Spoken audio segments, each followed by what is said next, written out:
For all the participants here in this room, I would like to remind you to turn on your camera and keep your microphone muted. Also, for all the participants to kindly use the virtual background that we've prepared. Thank you. Good morning and welcome to the 11th Center for International Law Studies Conference. CILS Conference is an annually held thematic conference on international law. After 2 years of hiatus due to the pandemic, this year, the CILS Conference will be held with an online platform.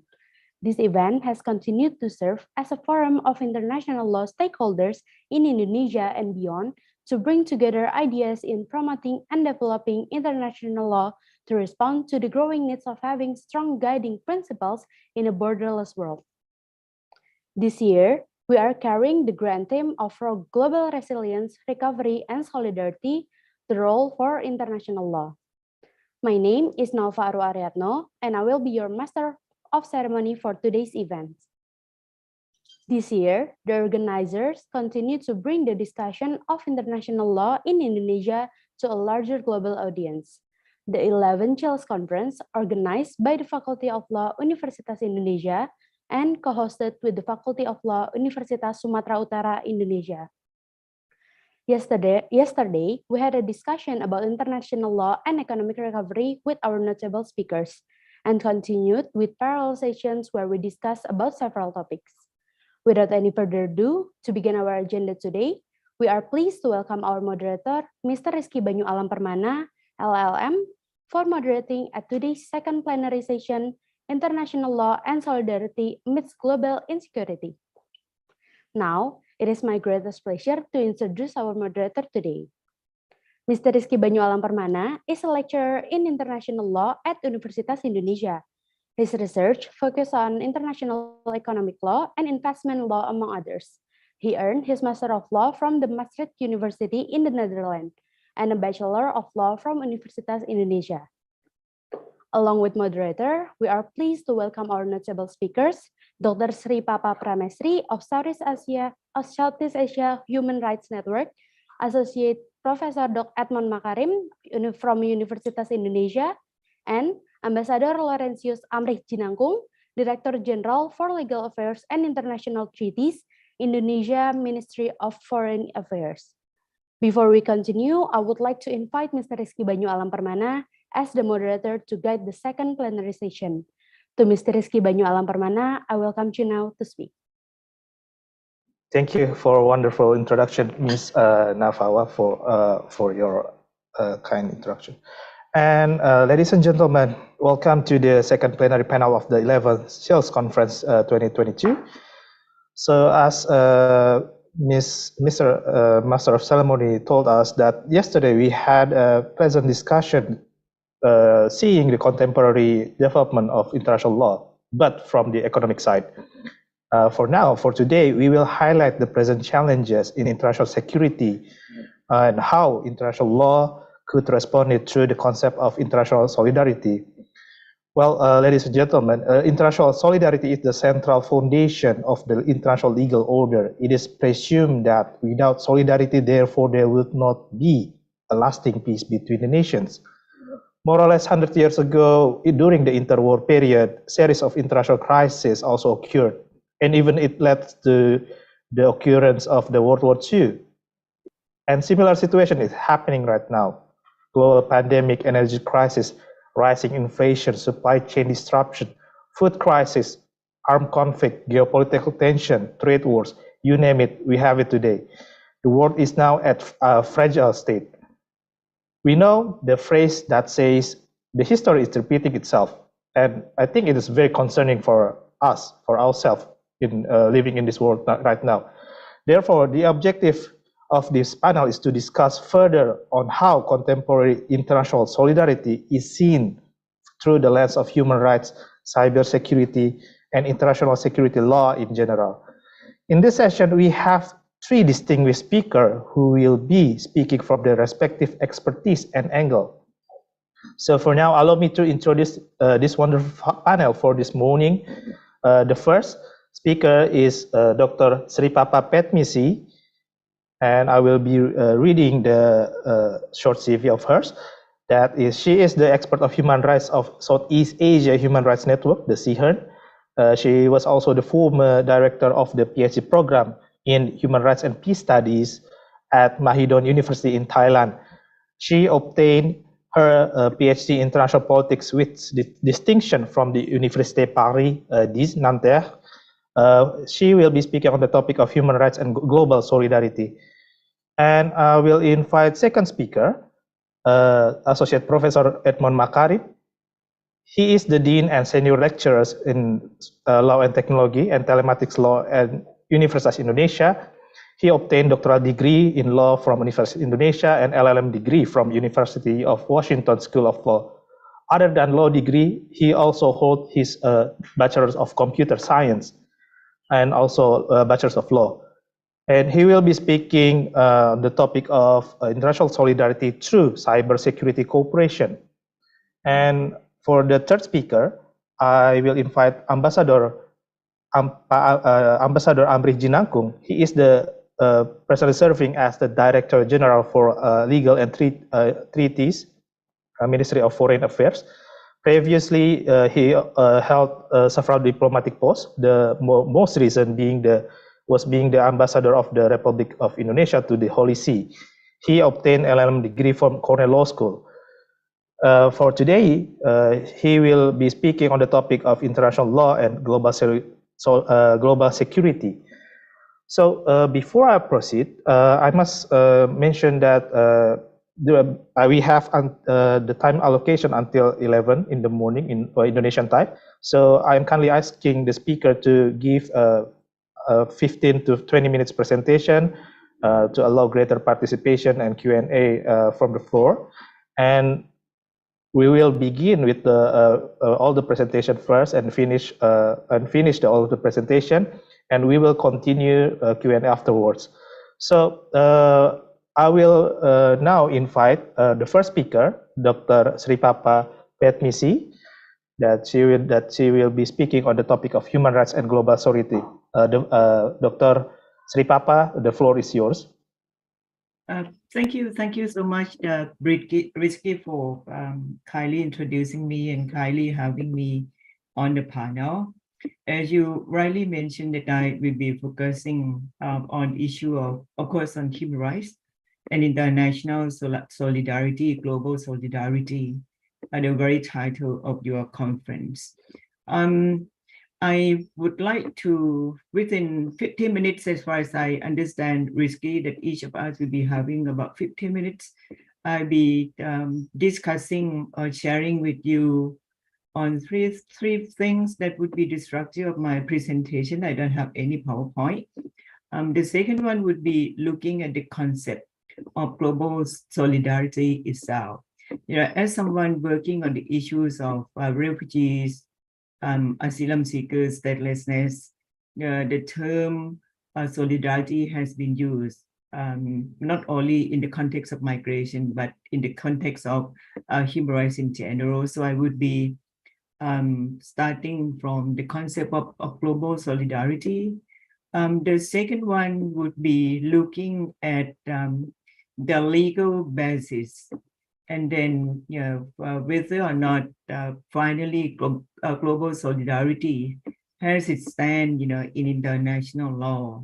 I'm not law professor, by the way, although I have been teaching international public law during the past 25 years, but my background is political science, as you already mentioned, Rizky. And then the third part would be focusing on picking up one or two cases which show us the needs for solidarity, not only at international level, but also at regional level, our ASEAN itself. So that would be my presentation. So I start with concept. In fact, when we talk about global solidarity, The term that we are very familiar with would be international cooperation.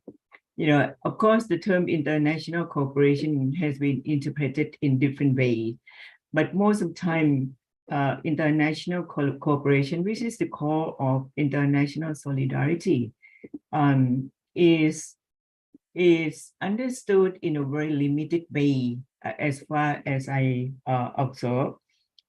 Usually is limited to international assistance, technical economic cooperation, humanitarian assistance, charity.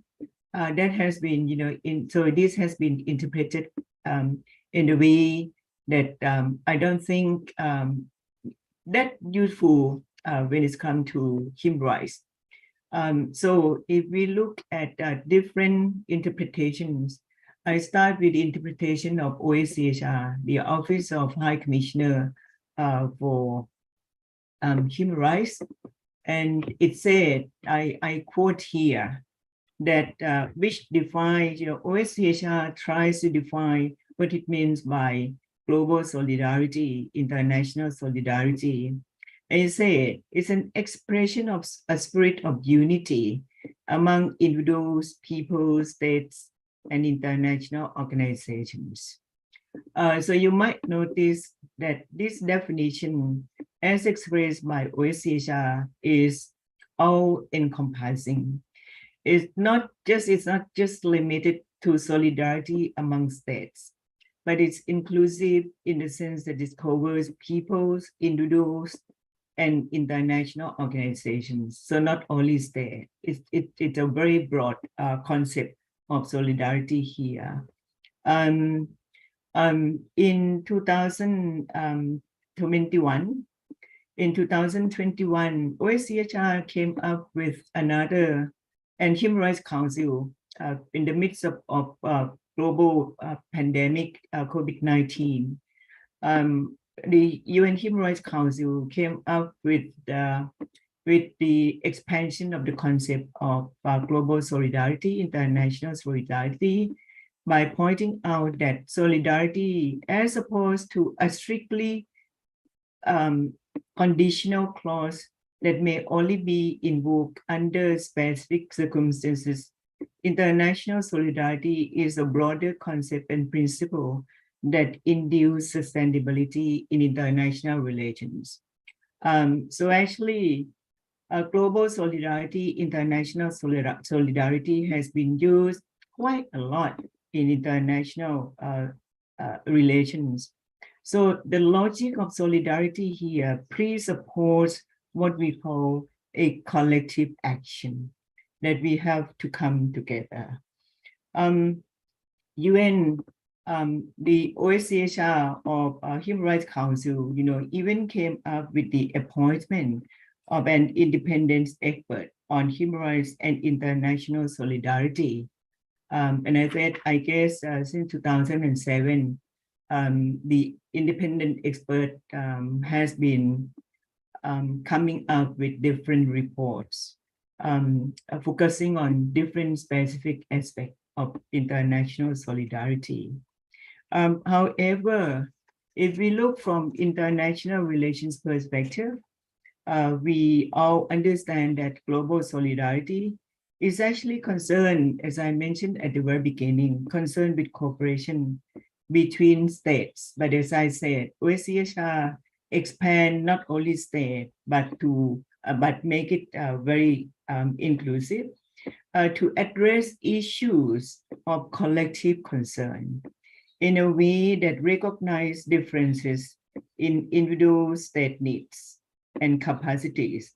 So there has been a rise in interest in global solidarity in some areas of international law, such as human rights, the one that I will be addressing, environment, health, and climate. This has been, advanced in different ways. But the problem here lies on the fact that solidarity itself may be understood very differently. And its meaning often depends on the particular context of its use. And for this reason, it is very difficult to comprehensively define. In fact, it is much easier to explain, what solidarity means by elaborating it on its particular manifestation. And I think this could be applied quite a lot in the context of human rights here.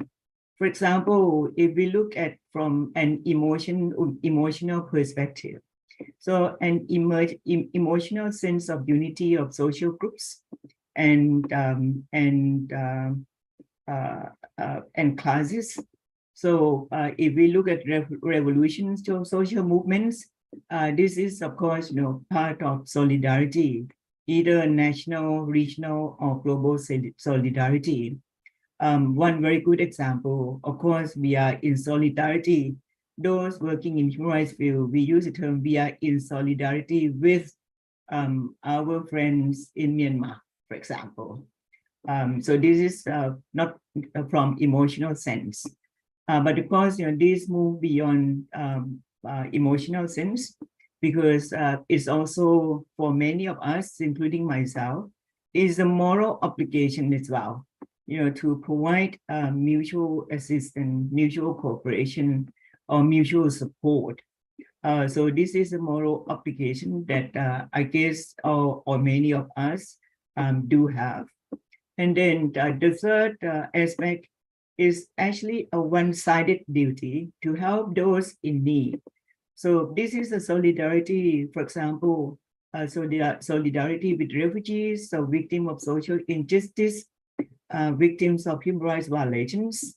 It could be one-sided duty, meaning that it's not very mutual.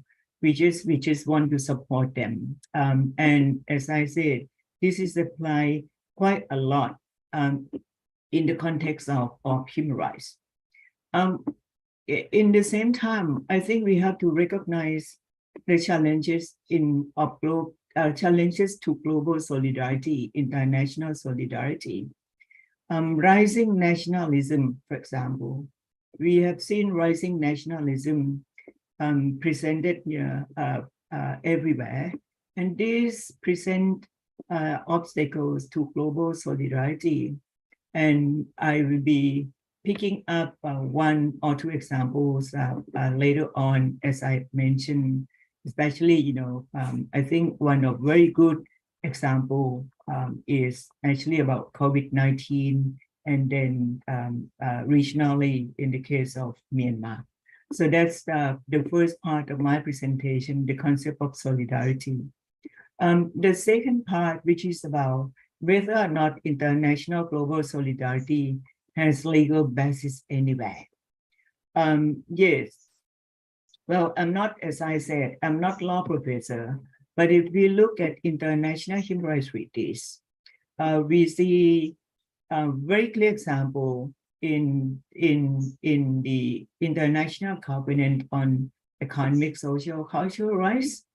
It says very clearly that the progressive realization of economic, social, and cultural rights would depend on, of course, individuals or in cooperation, individual state and or in cooperation with others.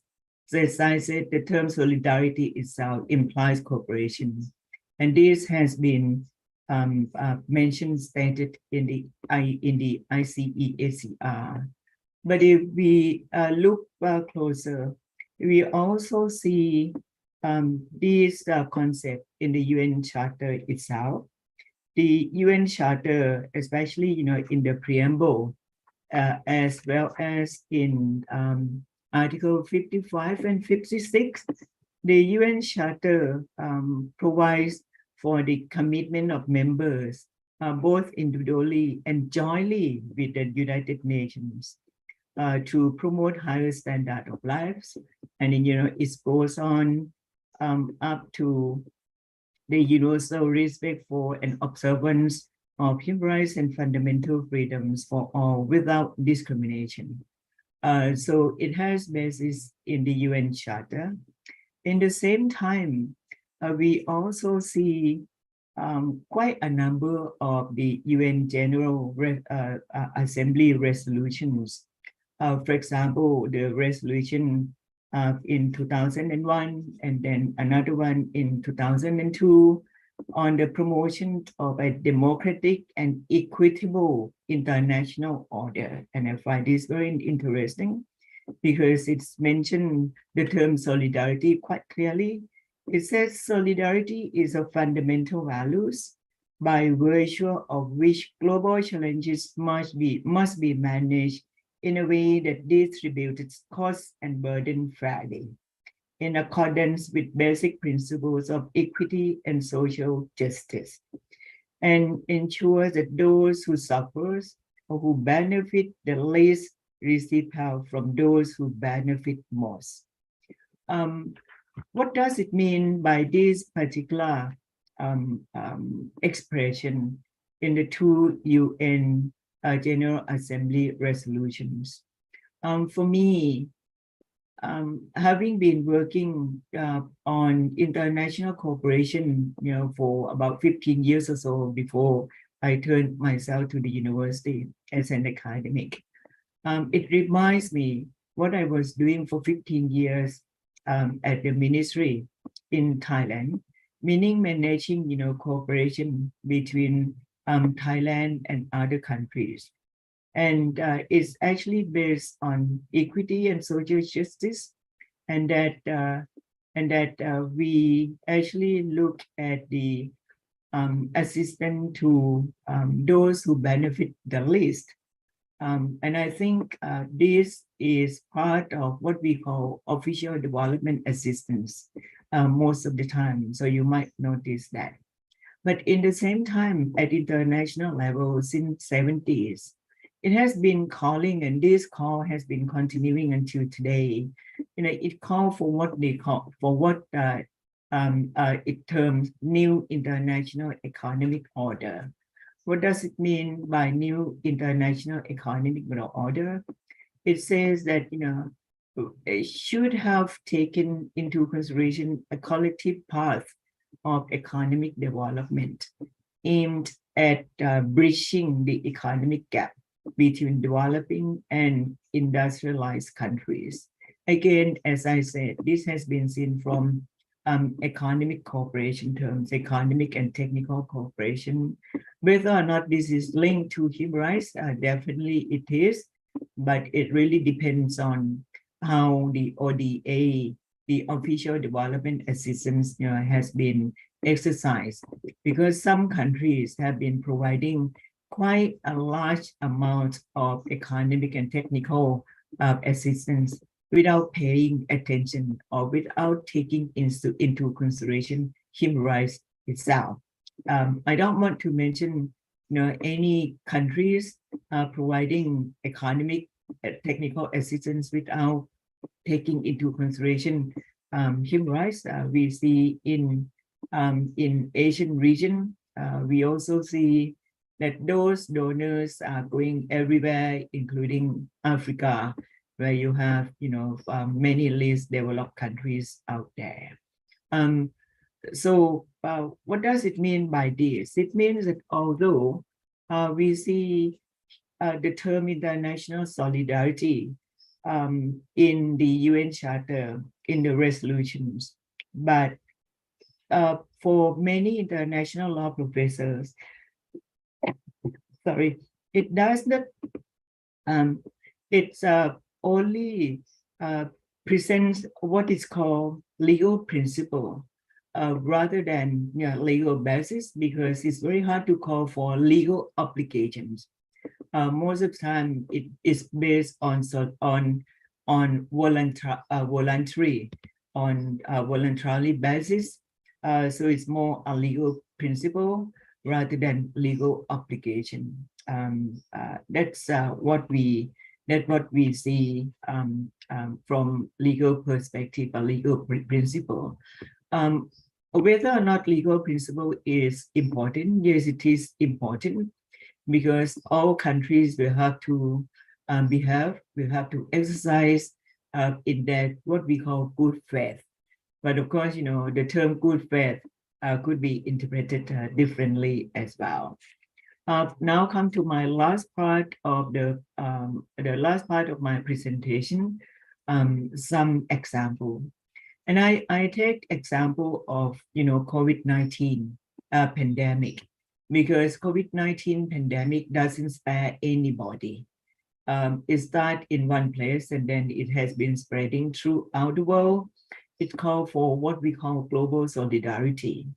Whereas I mentioned that the concept of solidarity itself is challenging, not only because of different interpretations, but also of, I use the term rising nationalism.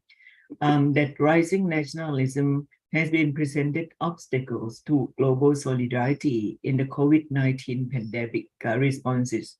It's actually undermined the realization of the right to health throughout the world.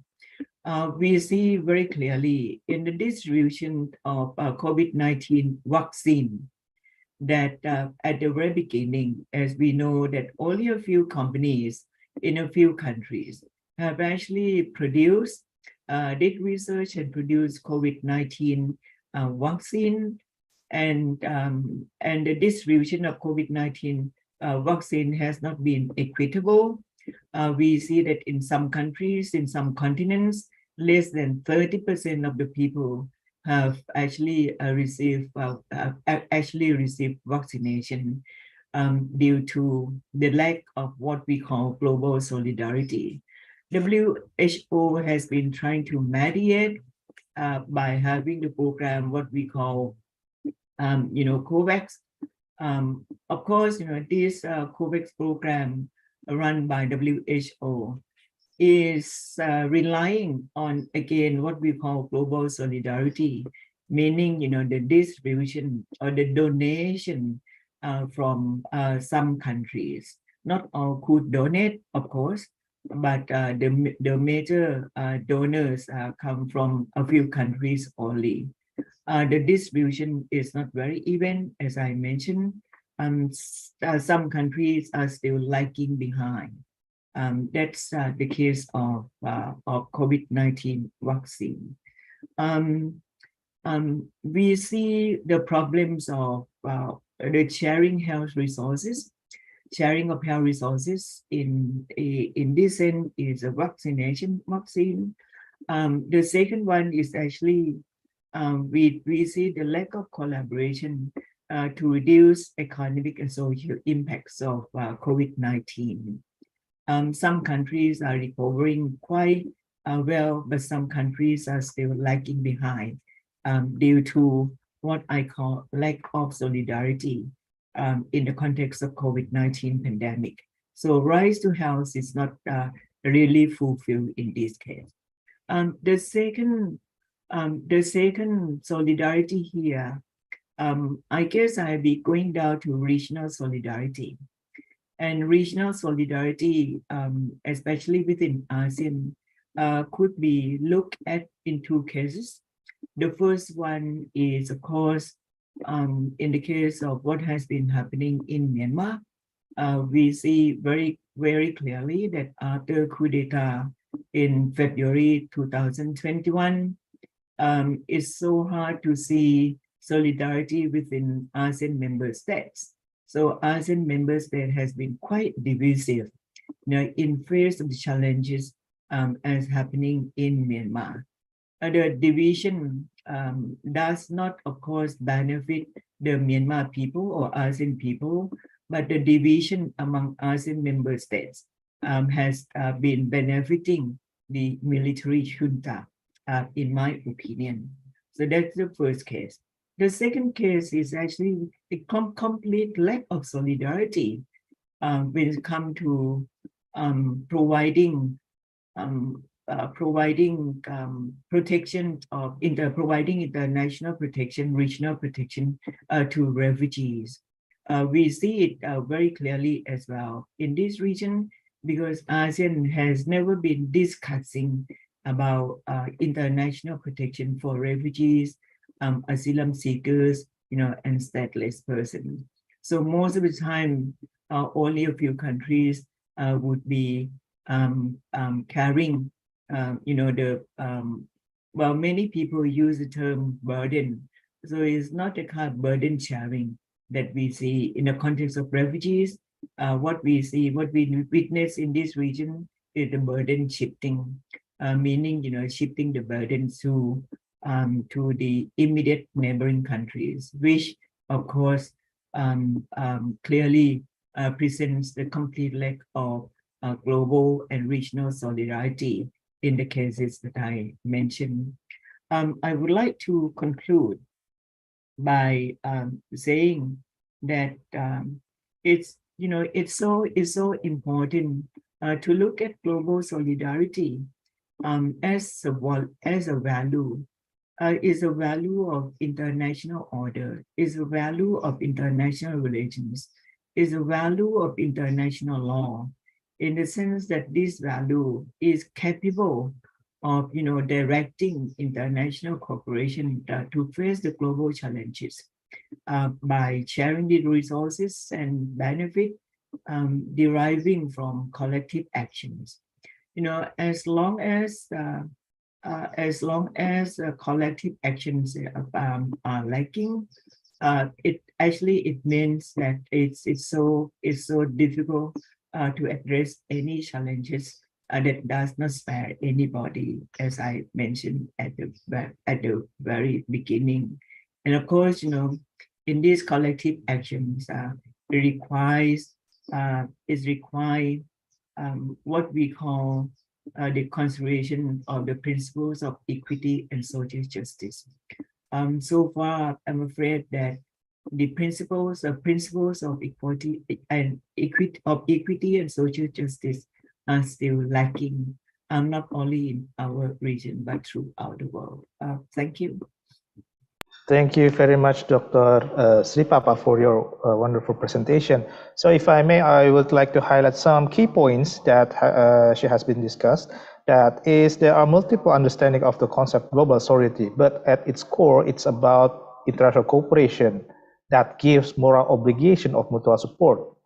And she also highlighted the legal basis that is actually well-founded in human rights instrument, UN Charter, as well as non-binding instruments such as UNGA resolution. But despite of its non-bindingness, there is also a reflection of the principle of bona fide or good faith. And I would like to highlight also about the regional solidarity that is still lacking because of the division of view in ASEAN member state.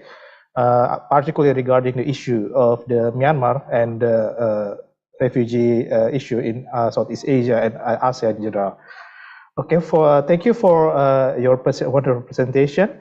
Now we allow me to move to next presenters, the speaker. I will welcome Associate Professor Dr. Edmond Makarim to give your talks about international solidarity through cybersecurity cooperation. Thank you very much. Please welcome.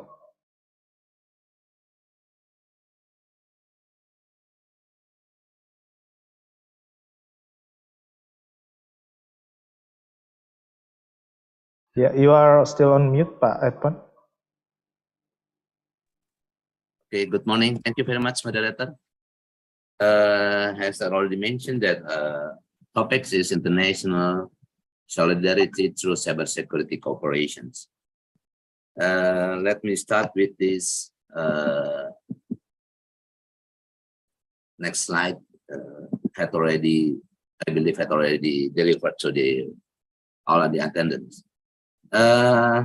It is a fact, yeah, that every human being, every nations around the world need prosperity and justice, and also independence from the influence or exploitation of others. That is the historical notes from the evolution of industrial and trade itself. The imperialism start with the industrial revolution in the first stage. Many states have a power. The other states have a lack of capability, but they have their own resources. So historically, war because of the absolute powers. But now you had already known that everything go to digital technology, and not every state and nation should have what you call the equivalent powers to access and to possess it. Possession of technology is not seemingly symmetrical between the powers or to the powers. However, it is always that more advanced and powerful countries have better cybersecurity capability. You had already known the latest issues of the cyber law is privacy and personal data protection and all cybersecurity. Historically, internet as a global interconnected network start between the computers was created for defense purpose at the time and delivered to the public, and now no central authorizations. So community-based governance. So multi-stakeholder governance take the internet for all. And it is common, you will find in many international fora saying that internet is a common heritage for human mankind. Yes, of course, but we, in the vice versa, we need guarantee. There is a trust in the internet for human civilization purposes. So in this context, we need a clear risk and liability of each participant in the internet, including also vendors, technology producers. Ideally, any state shall guarantee for its peaceful for purposes. And we can look at to these pictures. The first resources that we use is signal, and signal transmitted terrestrially. But we need code on that topics. The frequency, the spectrum of frequency and signals. There is telecommunication law saying about the spectrum frequency. Any state nation through their governments commit to make this for peaceful purposes and classified some specific purposes to use the certain range of the spectrum of frequency. But in the meantime, we need also the code. The code in this context, how to make this signal, we coding the information on it. And then we call this as an encryptions. Encryption to make this signal could have a code from us to deliver to the others, from the transmitter to the recipient. And then once they connect to the computers, we need also another resources, the registry for the IP number, Internet Protocol address, and also for textual searchings. Previously, we called this as mnemonic, and then because it is a registry, we did this context to comfort how the IP address that might be hard to memorize, and we have textual search. We call this as domain name system. And then after these resources, we use the computer program. The computer program, the first computer program that we use is in your computers in chip, including also the peripherals, the network devices. And then later on, we use operating system and the application system. Content and applications is the next stage to make the usage of this computer networking become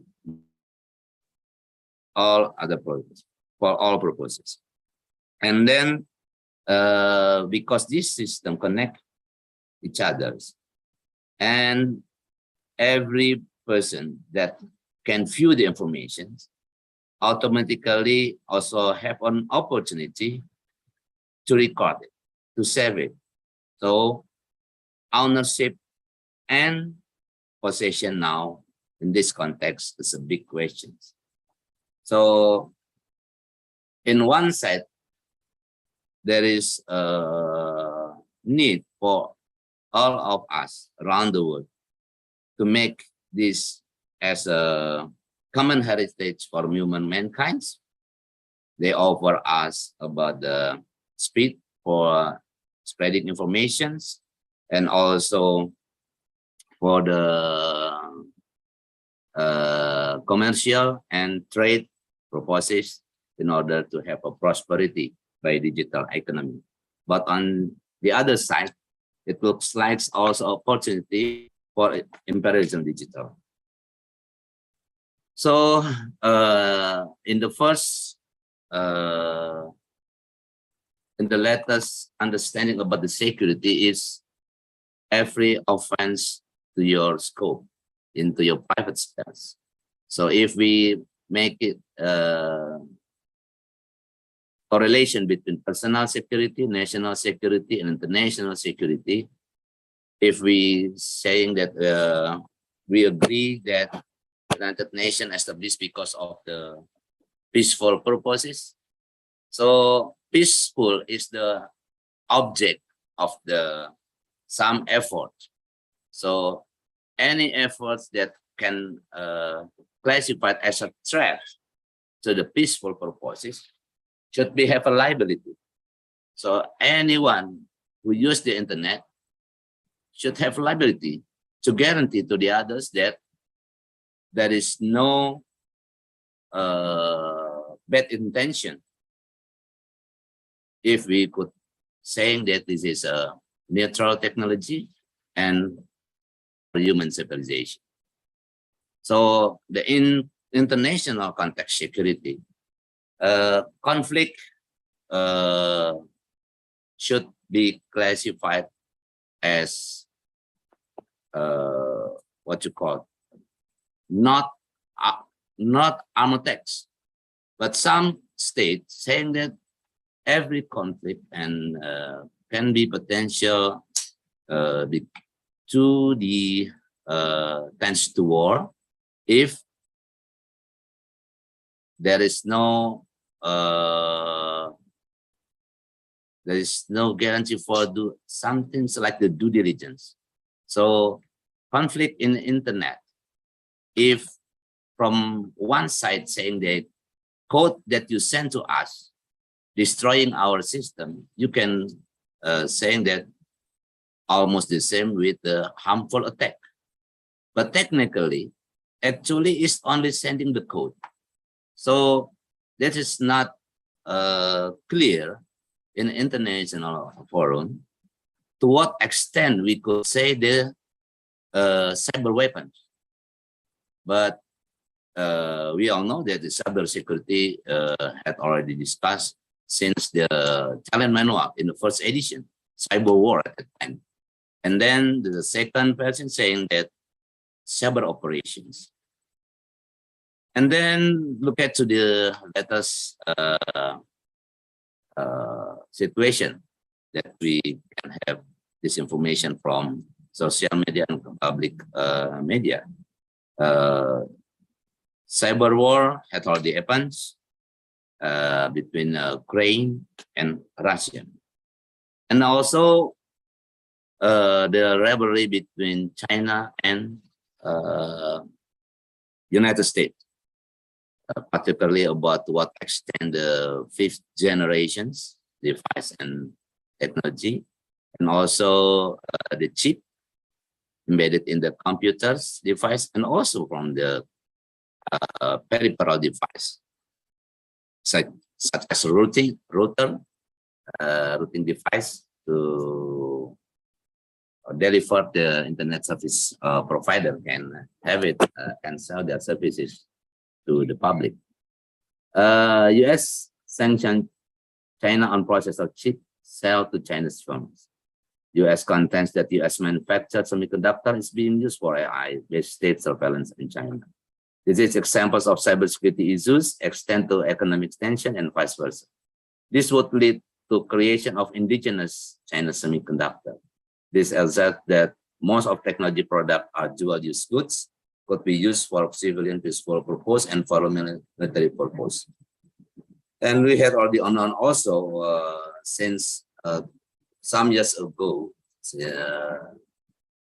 many countries have a discussion in Wassenaar arrangement, but we could not classify this as an international convention because it's only the discussion for arrangement to certain countries. And the latest development, UNGGE report, UN norms of responsible states. At least there is 11 point that we should pay attention regarding interstate cooperation on security, consider all relevant information, prevent misuse of ICT in your territory, cooperate to stop crime and terrorism, respect human rights and privacy, do not damage critical infrastructures, protect critical infrastructures, respond to requests for assistance, ensure supply chain security, report ICT vulnerabilities, do not harm emergency response teams, and look at the report ICT vulnerabilities. We need centralized information and good intention from many vendors to declare about to what extent the risk of its product, because it could be classified as a product liability. Vulnerabilities not only also in its product, but also for the human resources, how they set up the ICT product and into the organization and managements. So they should implement the ICT governance in order to make sure the ICT product would suitable with their needs. And then if I refer to the UNGGE report in 2010 until 2015, and we pay attention regarding some values that have been raised in this discussion, it much better also if there is a guarantee. Any internet development should be inclusive, tolerant, as well as solidarity, accountable, because there's no guarantee about the code, because there is a big opportunity, there is a malicious code in the system. There is no guarantee that all of the code will working properly. It depends on to what extent the liability of the product. And then multilateral management of the global resources for the global wealth. Why I should raise this? Because actually there is a super root system. The first and the top hierarchy of vertical this internet structures, even though might be that all experts saying that this had already delivered to the public. Secretary of State had already delivered this to the public. But technically, if you would like to find the dot itself, you should refer to the super root system. And then there is some limiting norms that have been raised and discussed at that time. States should not knowingly allow their territory to be used for internationally wrongful acts using ICTs. States should not conduct or knowingly support ICT activity that intentionally damage critical infrastructure. States should take steps to ensure supply chain security and should seek to prevent the proliferation of malicious ICT and the use of harmful hidden functions. States should not conduct or knowingly support activity to harm the information system of another state's emergency response team. and should not use their own teams for malicious international activity. States should respect the UN resolutions that are linked to human rights on the internet and to the right to privacy in the digital age. And there is also good practices and positive duties. States should cooperate to increase stability and security in the use of ICT and prevent harmful practices. Before accusing someone, another state should have a forum like to do diligence in order to prove the assumption. States should consider all relevant information in case of ICT incidents. States should consider how best to cooperate, to exchange information, to assist each other, and to prosecute terrorists and criminal use of ICT. It was undisputed, not only state actors, but also non-state actors might be have a freedom in the internet. So there is also a potential to misuse the freedoms. States should take appropriate measures to protect their critical infrastructure. States should respond to appropriate requests for assistance by other states whose critical infrastructure is subject to malicious of ICT acts. States should encourage responsible reporting of ICT vulnerabilities and should share remedies to them. There is some principles for solidarity. First, mutual appreciation instead of mutual negating. I refer to the UA and the State Internet Information Office formations. Second, mutual respect instead of confrontation and accusations.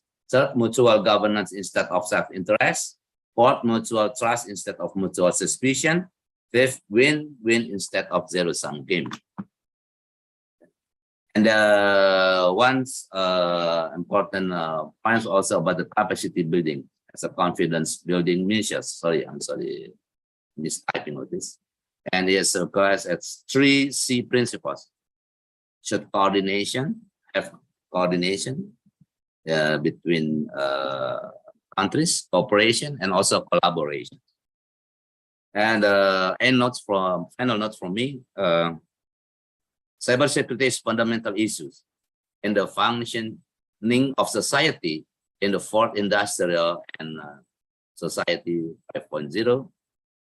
Global cybersecurity is a responsibility for all, but also should support by a product liability of defenders. Internet is tool for defense military purpose. Therefore, we could not assume that all the activities enabled by the internet is inherently peaceful. Mutual trust and accountability should be further internalized. UNGGE has established principles on how states should behave in cyberspace. This reflects the need for international solidarity in ensuring cybersecurity. Confidence building measures should be well articulated in state practice through capacity building cooperation between members. UNGGE norms is still a non-binding instrument, but to some extent reflects existing customary international law to certain points, thus its normativity is well-founded. So that is my final note. Thank you very much.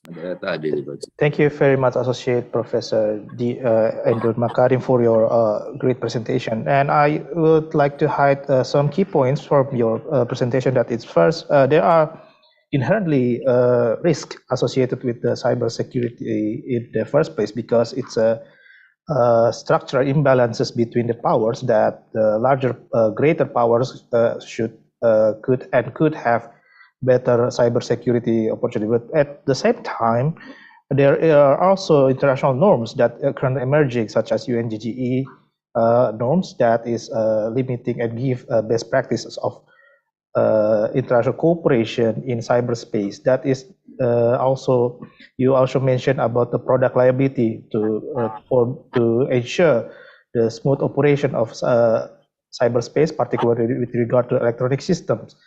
Thank you for your wonderful presentation, Dean Edson. And I would like to move to the third and final speaker, Ambassador Laurentius Ambejinangkung. So, Pak, right, the last, I think this is the key important speaker of this panel. Amri, time is yours. Terima kasih. Thank you very much, Pak Rizky, and thank you for the kind words to me. As an international law practitioner, I'm always happy to join such an academic exercise. Of course, it enriches my horizon especially, and the discussion with academicians always helped me to contemplate about what international law is in all its aspects.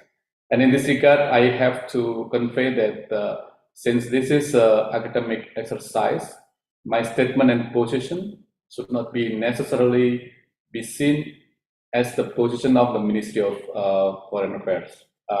Please go to the next slide. So I have a short presentation. Hopefully it would not take long. First, I will touch on what international law is, and then about regionalism. It will provide the framework for me to talk about the ASEAN context that will be my major topic throughout my presentations.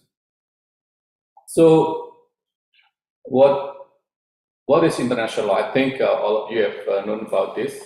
A set of rules binding on states in their relations with one another. We can find these sets of rules in many forms, such as international convention, bilateral and multilateral treaties, and so on. And conduct of states in their relations one another, or in the making of international treaties, implementing agreements, and so forth, would develop state practices, which later might contribute to the development of customary rules of international law. In other words, something that is done again and again and agreed by a large number of countries, at the end would become customary. A clear example in practice in this regard is the treaty-making processes. Customary international law governs in this matter, and it's been done by most countries in the world. And a sense of legal obligations at the end of the day may be established. And when we talk about basis of obligations, under international law, states have to give their consent to be bound by obligations set under international law. In terms of customary international law, consent can also be seen through acquiescence, emanating from a tacit agreement, or even implicit consent. In terms of treaties, this consent is even clearer. We can see it because states can opt to become the party to a treaty. What about enforcement? And this is one important and critical aspect of international law, especially when we have debate whether international law is really law, whether international law exists. International law does not have a central mechanism to ensure compliance if we compare international law with national law. We don't have such a policing institution. But in theory, state enforcing international law through international judicial system, but also state implementing international law through its practice, such as diplomatic practices, political and economic mechanism, and so forth and so forth.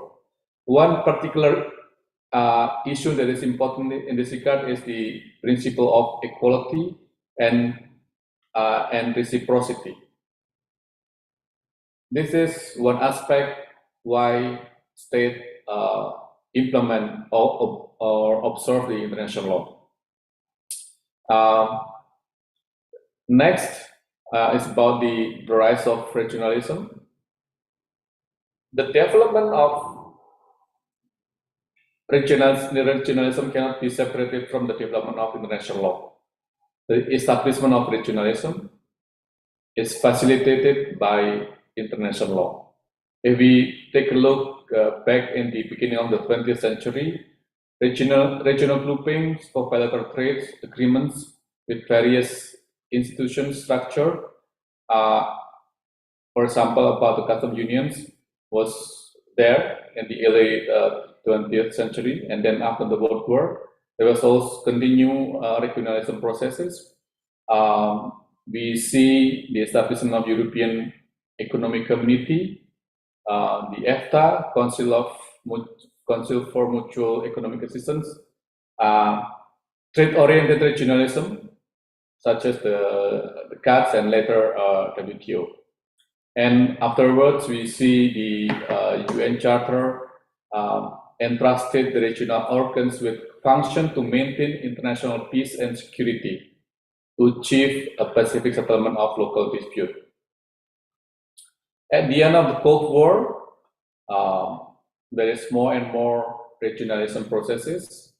The regional organization grow further and marks the chance for a new and modern concept of regionalism. This is especially popular among the developing nations as reaction to colonializations. Aside from the creations of regional organizations or institutions, there are also regionalism in treaty making among the states with geographical proximity. The regionalism on the treaty making within the particular regions. This regionalism addressing common issues such as free trade zones, custom unions, regional treaty on the free movement of goods and persons, and so forth and so forth. The aim or purpose of this regionalism may vary, but it all contributes to the institutionalism of international law. Regional organizations, institutions consist of states with the same interest. This can lead to more influence and power to be involved in the norm-setting processes. And regional organizations establishes framework as a base, which is based on international law. It became the platform for the international law to work and to implement, even with a clear and simpler mechanism of monitoring to ensure compliance among member states.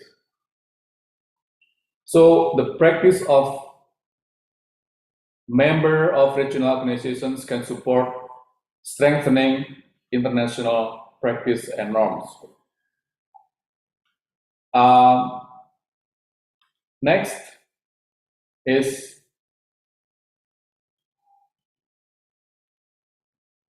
on our experience in Southeast Asia, the ASEAN's experience. We see ASEAN as a regional platform in our cooperations in many ways. Within the context of ASEAN, international law have an important position and role. ASEAN documents mention clearly about international law, how ASEAN should observe international law, and how ASEAN should become an international law-based organization. ASEAN is established with the aim and purpose, among others, if we check the ASEAN documents, to promote regional peace and stability through abiding respect for justice and rule of law in the relationship among its members. If we check also the Treaty of Amity and Cooperation, the promotion of regional peace and stability through abiding respect for justice and the rule of law and enhancing regional resilience in their relations. Furthermore, ASEAN Charter also mentioned that the rule of law and good governance, respect for and protection of human rights is a fundamental, and freedom is essential. So ASEAN document clearly mentioned about the position and the important role of international law within the ASEAN context. In ASEAN Charter, for example, Article 1, it is mentioned that the purpose of ASEAN is to strengthen democracy, enhance good governance, and the rule of law, and to promote and protect human rights and fundamental freedom, and so on and so forth. In other article, also mentioned about international law. ASEAN Charter establishes 3 ASEAN community, the political, economic, and socio-cultural communities.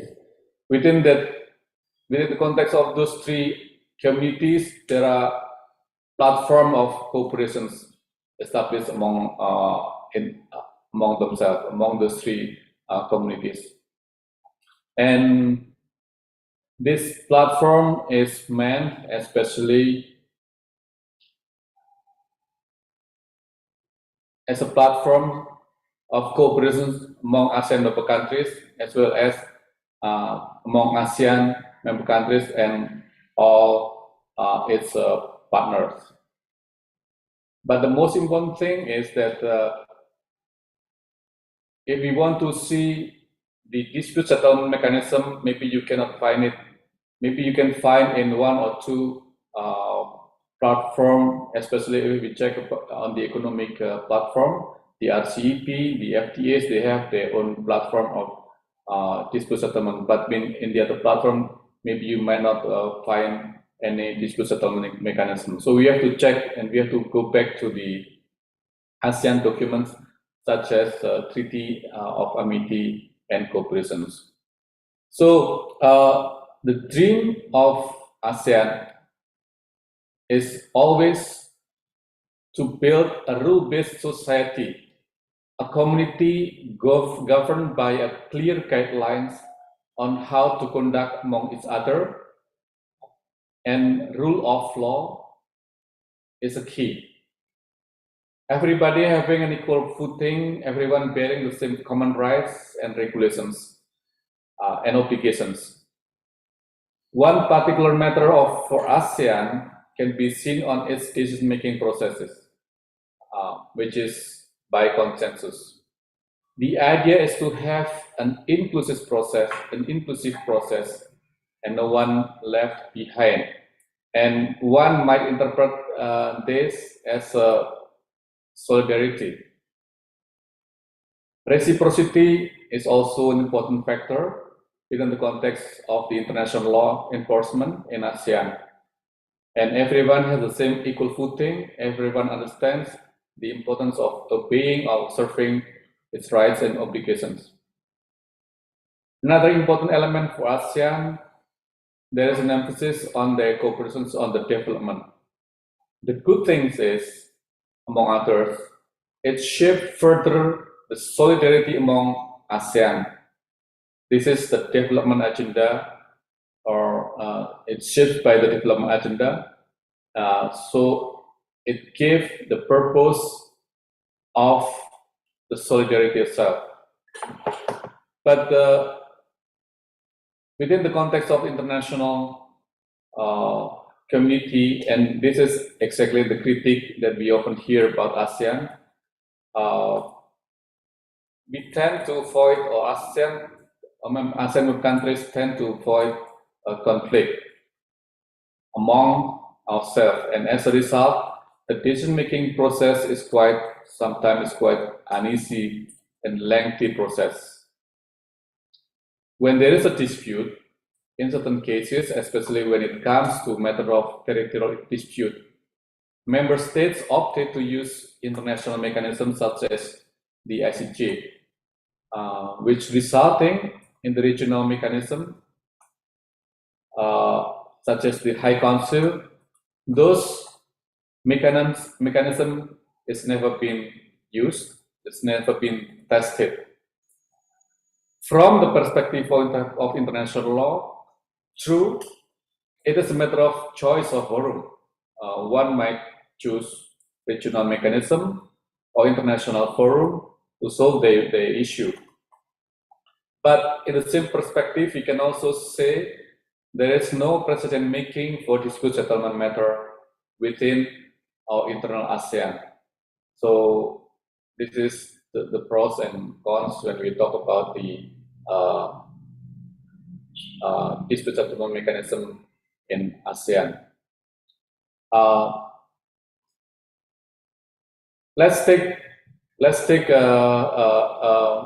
an example of ASEAN's international law experience in global security issues, and one of the most contentious issues in the region that has potential on global security matter is, of course, South China Sea. In this matter, the rule is there, the international law is there. There is a regional mechanism for solving the dispute, and this regional mechanism is developed in an ASEAN-led process. There is also international law mechanism for dispute settlement mechanism. So the choices is there. And I would say all parties, especially the claimant state in South China Sea, were involved in the development of such mechanism, whether this international mechanism or the regional mechanism. For example, the code of conduct and the regional mechanism on the clause, or if we are talking about the UN judicial mechanism, all members of the ASEAN are member of UN of the United States. So arguably, even though this is a point that is still open for discussion, one might say that there should be no questions about the enforcement of obligations. And we all knew very well when claimant state brought the issue before the arbitrations process, and we know the result. And the other party, until today, firmly say that this arbitration award was not or is not binding upon it. We all knew the position of other countries about this arbitral award, including Indonesia's position on this matter. Now the question is, what ASEAN can do, or what ASEAN should do, or what about ASEAN? One should understand that since the choice of forum has been made, which is the international arbitrations, what this regional organization can do about it is very limited. Maybe it would focus more on political rather than international laws perspective. Because for the arbitration process and award, from legal perspective, the enforcement of the award is up to the parties to the conflict. However, I would say the award is facilitated somehow the development of ASEAN's stance on how to see this issue. Next,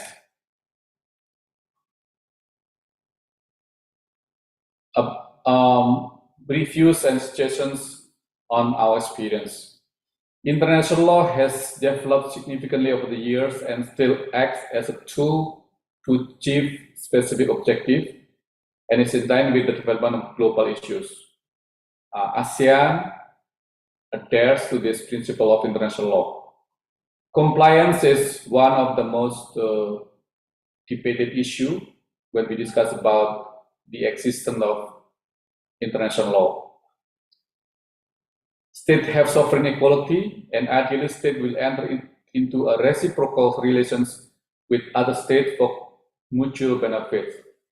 And in terms of compliance, often states comply with international law when they fear or they see that their own non-compliance can be reciprocated by other states.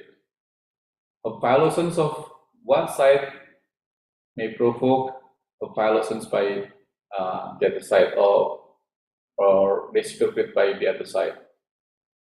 Compliance can also be induced through states' willingness to enhance its reputations as a state that honors its commitment, or what is called as reputational benefit. Despite one could acknowledge the compliance still become a classic issue of international law will still be relevant. And within the ASEAN context, ASEAN international law is also still one of the basic principles of ASEAN on how it conducts with one another. So,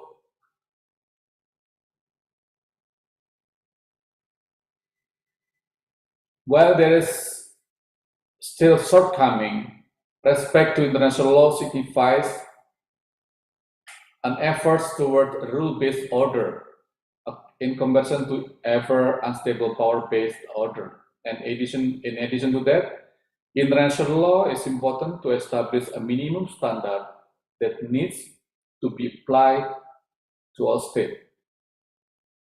For ASEAN, it is also a matter of principle to upholding international law, and these regional organizations also plays an important role to develop a regional rule-based community. And at the end of the day, of course, it is our hope that ASEAN, through its practices, conduct of business, or even its treaty-making development, would or could contribute to the development of international law in general. I would end my presentation here, and thank you very much.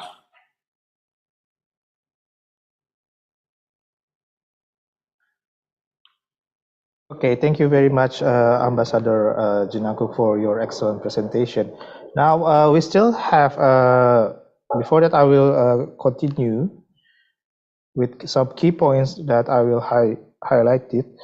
That is, in his presentation, Ambassador Amri highlighted the history of regionalism. But in this context, regionalism could be understood as the fragmentation of multilateral order, but at the same time, it is known that throughout the history, it is the foundation of international order. And it is also interesting to highlight the notion of no one left behind as implemented by the Asian countries, which is a reflection of regional solidarity in this context. And also there are also mechanisms available to enforce the international law. So international law is important to assert the international legal order. So now, since we have all the presenter presented, now I will invite all the speakers to appear on the screen again, and I will welcome first three persons from the floor to ask their question. You can raise your hand, and I will appoint you to appear on screen, and or you can just ask through the chat box. Now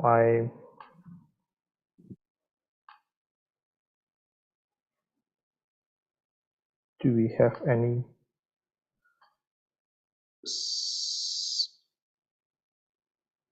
Okay, while we are waiting for the question from the floor, maybe I will ask Dr. Sripapa first for this from my side, from my observation for now. So I want to point out Ambassador Amri's observation regarding one of the key pillars of ASEAN way, that is the notion of no one left behind. He pointed out that it's a reflection of regional solidarity. What's your comment? Do you have any opinions about this, Dr. Sripapa? Because you highlight the same topic, regional solidarity. Yes, in my presentation, I think I was quite clear that on some particular issues, there is a lack of regional solidarity within ASEAN. I think that was the message that I shared earlier.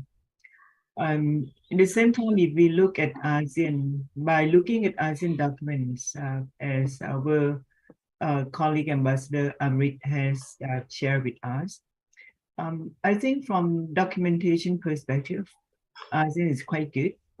Coming up with quite a number of big discourse, and all those discourse are always very important. But we cannot deny that when it comes to international or regional solidarity, it's always about political and practice. Not just I was saying in my presentation that finally, although we found the concept of international solidarity, global solidarity in the UN Charter and in other UN documents, including in the international human rights treaties, global solidarity, international solidarity, I'm using these two terms interchangeably here, is still just a legal principle, is not legal obligations which require rights and duties. So within ASEAN, we see the same. As I said, it's about political and practice. How much the ASEAN has been practicing solidarity, and I pick up two examples. Lack of solidarity, in the case of Myanmar, and lack of solidarity in the international protection to be provided to refugees and asylum seekers. So by picking up two examples that I just mentioned, the concept of no one left behind, although it's there on paper, but it's not there in practice. That's my observation. I'm sorry to to say this thing in front of Ambassador Amrit, because as someone working in human rights field, I'm looking at the reality, not just in principle and in theories. Actually, it reminds me what the current Thai Prime Minister, who has been there for almost, I think, about 7 years, no, 8 years already. He always talk about leaving no one behind. But in Thailand alone, you have about 500,000 of people living without any document, legal status. They are stateless. Once you do not have any document, you are actually left behind. And this is just Thailand.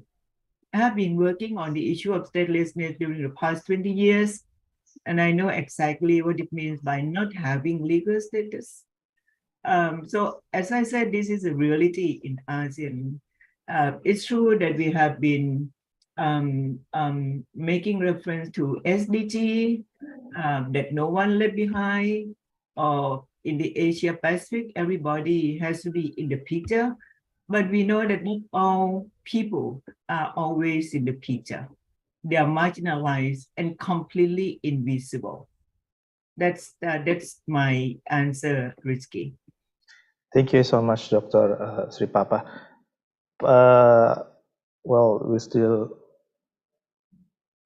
There is up till now. Do we still have questions? I think Rizky, Ambassador Amrit has. Oh yeah, sorry, yeah, Ambassador Jinangkung, please, if you have any counter comments, maybe. No, thank you very much, Madam Sri Prapa. I mean, this is academic exercise, so everyone is free to express his or her ideas. But what I'm trying to say is the ASEAN consensus is meant to, the efforts, at least on paper, is meant to make no one left behind. But in practice, I may also agree with you that sometimes there is a situations, even if we check the ASEAN Charter, there is a possibility that the decision is made without the participation of one member. but this would not be a shortcut. I mean, we have to try with all the efforts to bring everybody on board. And when there is a situation that would not make that possible, and I think formally ASEAN have not yet clearly implement this, then yeah, there will be situations as Dr. Sipal mentioned formally that a country might be not on board on the decision making process. Thank you. Thank you, Ambassador Jinago, for your comments. I think we have one question from the floor from Muhammad Farel Abioso. I will read the question. As to Dr. Sipapa and Amri Jinakum, I think he's addressing about ASEAN Charter. The ASEAN Charters guarantees non-interference in internal affairs of member states.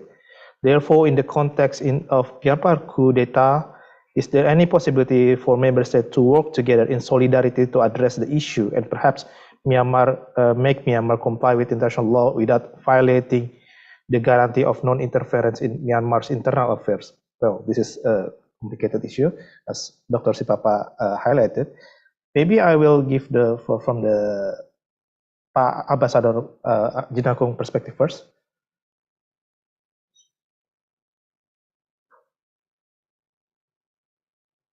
Yeah, you're still muted, Pak. Oh, thank you for the question, Muhammad Farel Abioso. Relevance to ASEAN Charter guarantees non-interference, and this is exactly what we are doing right now in the context within the context of ASEAN. This is an issue for Myanmar, but this is also an issue for the region, not only confined within the scope of this country, because it has ramifications to the region. So we are trying, ASEAN is trying to solve or to help Myanmar solve the issue within the context of ASEAN, within the context of the ASEAN rule of conduct, rule of which is the charter and the practices of the ASEAN. And we are trying hard in this matter, ASEAN is trying hard in this matter, and we still see the progress is very low. The progress is not what we wanted to happen, because we want to have an all-inclusive participations of all stakeholders in Myanmar. And I think this is the issue that we are still far away to achieve. So ASEAN, in a way, is trying to help Myanmar solve the issue. But in order for ASEAN to be able to help Myanmar itself has to help ASEAN to empower ASEAN to help Myanmar. So this kind of link, if I can help me to help you, this is one issue or one element that we can see, one perspective that we can see the picture. Of course, others can see from another perspective, but this is at least the way I see it. So ASEAN has to help Myanmar, and Myanmar has to help ASEAN to solve the issue. That's my short comment. Thank you. Thank you. Dr. Sipapa, may your comment? Thank you. I may be picking up a few points in response to Pak Mohammed's question, which is a very important one. First of all, what has been happening in Myanmar can be no longer considered as internal affairs. When, for the event has produce what we call spillover effects to other countries within the region. Of course, not all countries are equally affected by what has been happening, but it affects other countries already. So it is already this is a transboundary issue. So that's the first one that I would like to highlight. It is no longer considered as Myanmar's internal affairs due to spillover effect. The second one is very clear that what has been happening in Myanmar amount to not only human rights violations, but also, according to many reports, amount to crime against humanity or genocide already. And it's actually international concern. If you look at 1993 Vietnam Declaration and Plan of Action, human rights is considered as an international concern, not national concern any longer. So if ASEAN decided, to do, I use the term, I put in the past tense here. If ASEAN decided to do something in order to intervene to stop violence in Myanmar, it should not be considered as interference in internal affairs due to what I mentioned earlier. My next point, and I think this is extremely important, which is about the concept of non-interference and the concept of consensus in the ASEAN Charter. As Ambassador Amrit has mentioned in earlier and also in his presentation, that the ASEAN Charter highlight a few principles, non-interference in internal affairs, consensus. And I feel that consensus itself, not only non-interference in internal affairs, the concept or the principle of consensus itself is quite challenging. When it prevents ASEAN to come up with a regional solidarity. Why I say this way? I said because I believe when we talk about collective actions, it does not necessarily mean that everybody will come on board. Collective action could be taken by a number of ASEAN member states, even not by all. It's still a collective action anyway, in my opinion. And in fact, the ASEAN Charter, I think Article 20 or 21, I'm not quite sure, please check. In one article about consensus, actually, ASEAN Charter allows for an exception, especially when it comes to economic cooperation. So, it's very limited. It's very limited use of consensus or doesn't require consensus here. And my last point, and this is about international relations, and I think we see quite clearly, I think in the presentation of Amrit earlier, the concept of reciprocity is there. And we know that the concept of reciprocity is actually generally applied in international relations. The existing framework of international relations largely predicted how international relations are conducted. And it's usually about individualistic relations between equal members of international community. And by focusing on individualistic relations between equal members of international community, for me, is not very conducive to international or global solidarity here, because individualism is actually contrasting to collectivism or collective actions. And I think that's the problem within ASEAN.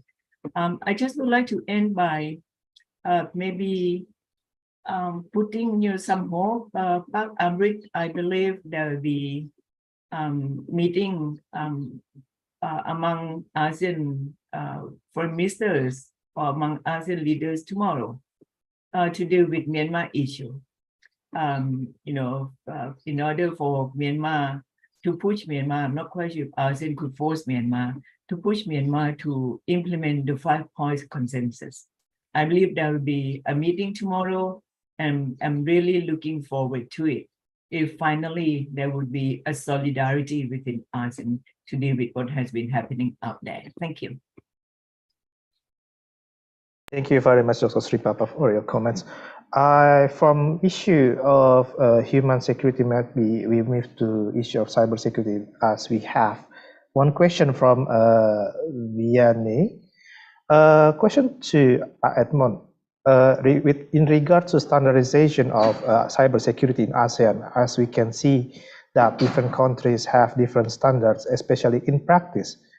How can dialogue and international law agreements bear fruit to help security of citizen data?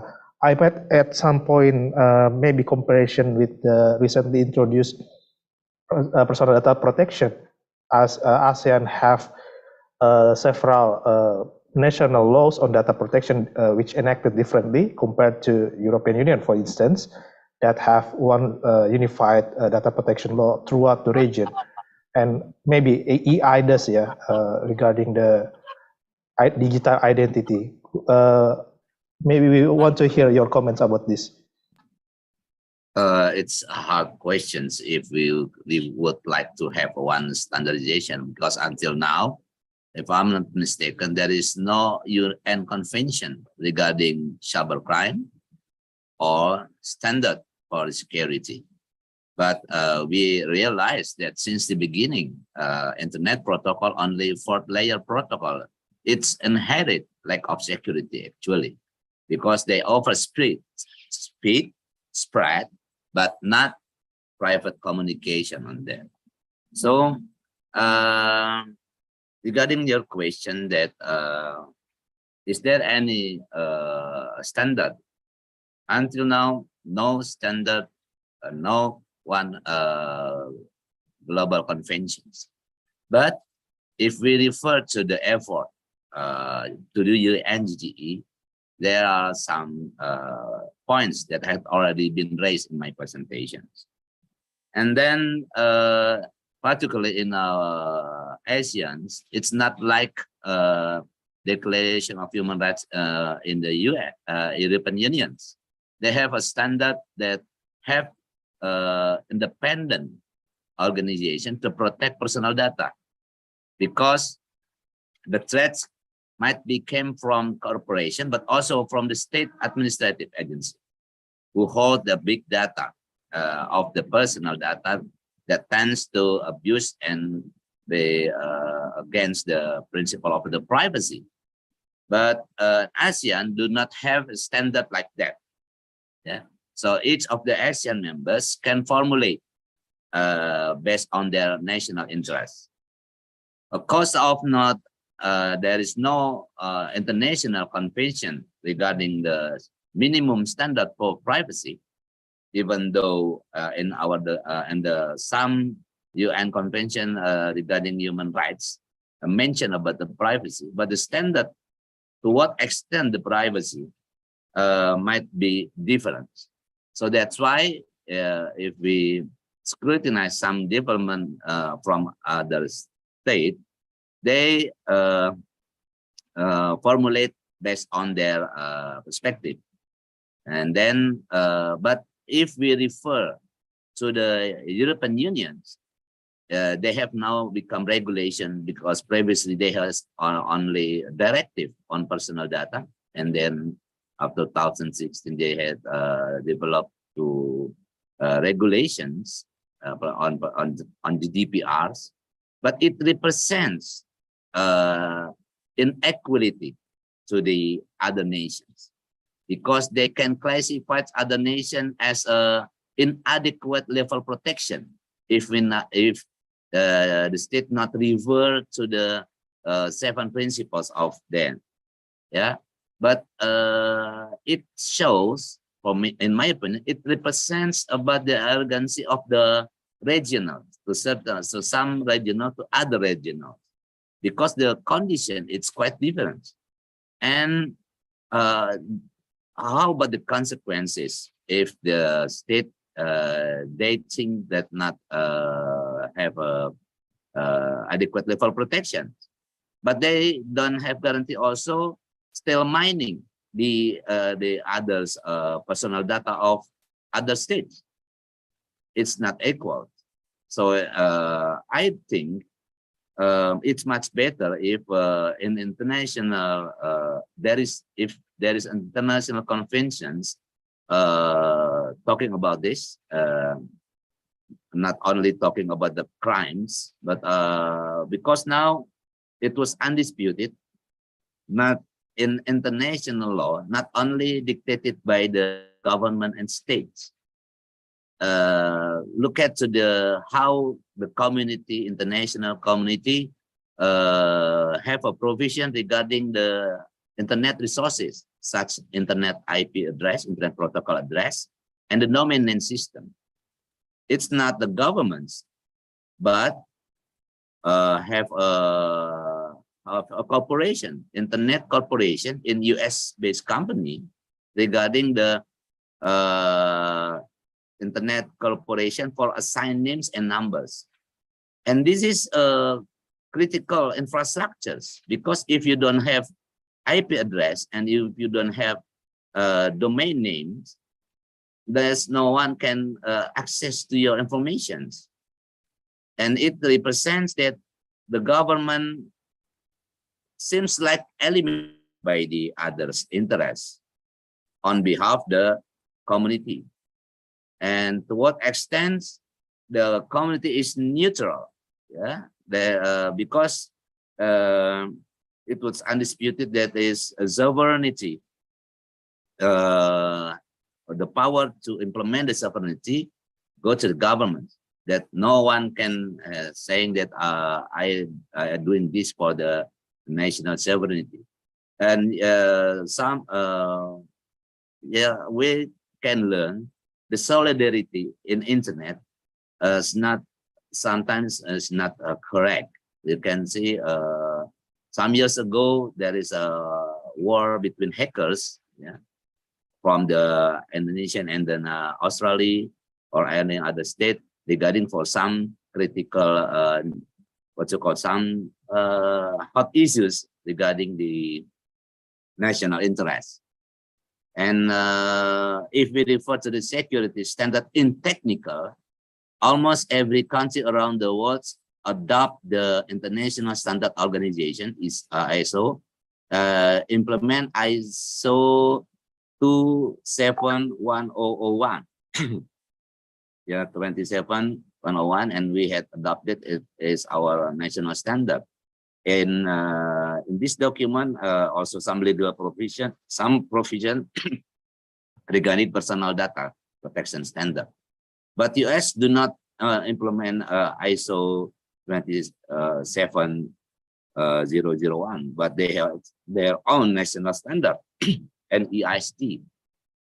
So if we do not have international convention regarding some certain minimum provisions on security and personal data protection, I believe that every countries around the world can formulate their national provision, but should pay attention regarding the external influence by best practices as a terminology. The best practices tends to influence the implement. To what extent the action of the corporation could be classified as the tort in our system.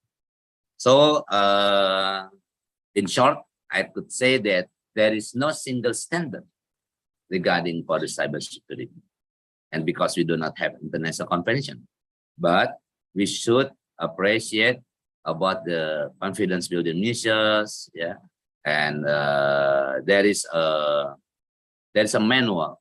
If a conflict happening in cyberspace, created from the NATO, the Tallinn Manual, but it is not manual in de jure indeed, but only persuasive, because some international law experts try to simulate if there is conflict between members in their cyber operations, how the international humanitarian law can implement. But it's not the convention. It's only about like some notes from international law experts. Until now, developed countries and developing countries still arguing about cyber weapon. Some advanced technology countries saying that could be classified as cyber weapon. But if we scrutinize the historical of the internet itself, we could say also the internet is the cyber weapon since the beginning, because created from defense and in the Cold War era at that time. I hope my question, my answer had already satisfying your questions. I'm hoping because we cannot have a single answer for that. Thank you. Thank you very much, Associate Professor Edmund Makarim. And now, since we have only around 12 minutes, maybe I apologize for Miss Veda. I cannot address your question and deliver your question. Now we are at the end of this session. Now I want to, since this panel is trying to capture the role of international law for global solidarity, and I also have highlighted the current world which is in crisis that I have told the floor before. Now I will invite short comment maybe as a final closing statement for each press speaker to give your comments regarding the global solidarity in upcoming years. What do you think about this in your respective field? Thank you very much before. Maybe you start with Ambassador Amri Jinangkup first. Thank you very much. Thank you very much. When we talk about solidarity, I think this is something that we cannot just have it or get it, but something that we have to earn and we have to nurture. And the basic, you may have solidarity when you have something in common, and this is something you have to find among countries and develop among them. And for most of the countries, one particular issue that is also their ideal is the rule of law, the obedience to the international law, because I think every country would share the same values of developing prosperous, rule-based society among themselves. So, as an international law practitioner or international law expert, I think this is something that we, all of us, has to study further and further. Never stop dealing with it. Never stop thinking what does it mean international law and how international law could play important role in developing peace and security in the world. Thank you very much, moderator, and thank you also for inviting me to join this conference. Thank you. Thank you for your wonderful comments, Ambassador Amri Jinangkup. And now I will move to Dr. Sri Papa first, then Pak Edmund. Yeah, your comments. Thank you, Rizky. I may like to point out three aspects. The first one, I'm trying to link my presentation with the one of Pak Edmund about cyberspace internet, because I saw the question from Veda as well. My first point is about the fact that the internet has opened up new possibilities for the realization of rights, especially the right to freedom of expression. But in the same time, this internet can be quite challenging as well, because like all other technologies, internet can be misused, to cause harm to others. And I think this is something that the governments tend to pick up by controlling, the use of internet. Therefore, controlling right to freedom of expression as well. This is the link here.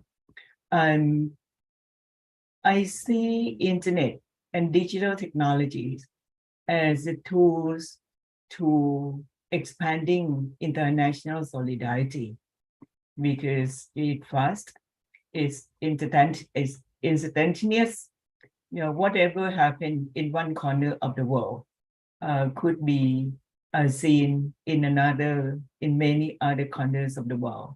So it could generate solidarity, but at the same time, we have to be quite careful.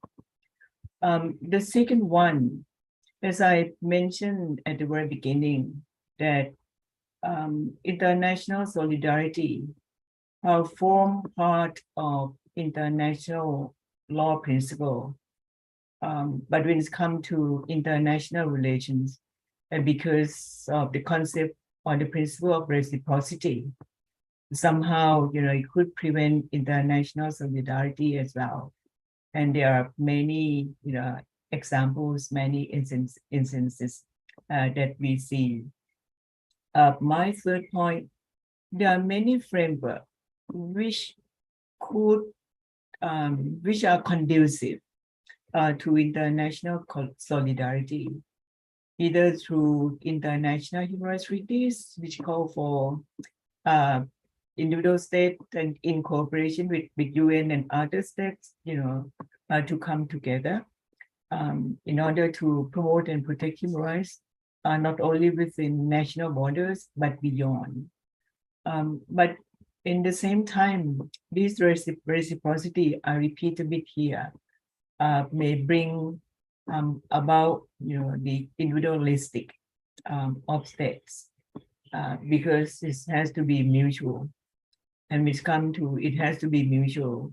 It's always referred to mutual benefits here. When it doesn't benefit another, party, then there would be no cooperation. And as I said, that this is quite challenging for international solidarity. What has been happening in the world and in the region calls for regional and international solidarity. And I feel that if we cannot find solidarity among states, we can still try to form solidarity among the peoples, especially those like-minded, by either using internet, digital technologies, or solidarity, which coming together. And I think that's what we need within the region. Thank you, Rizky.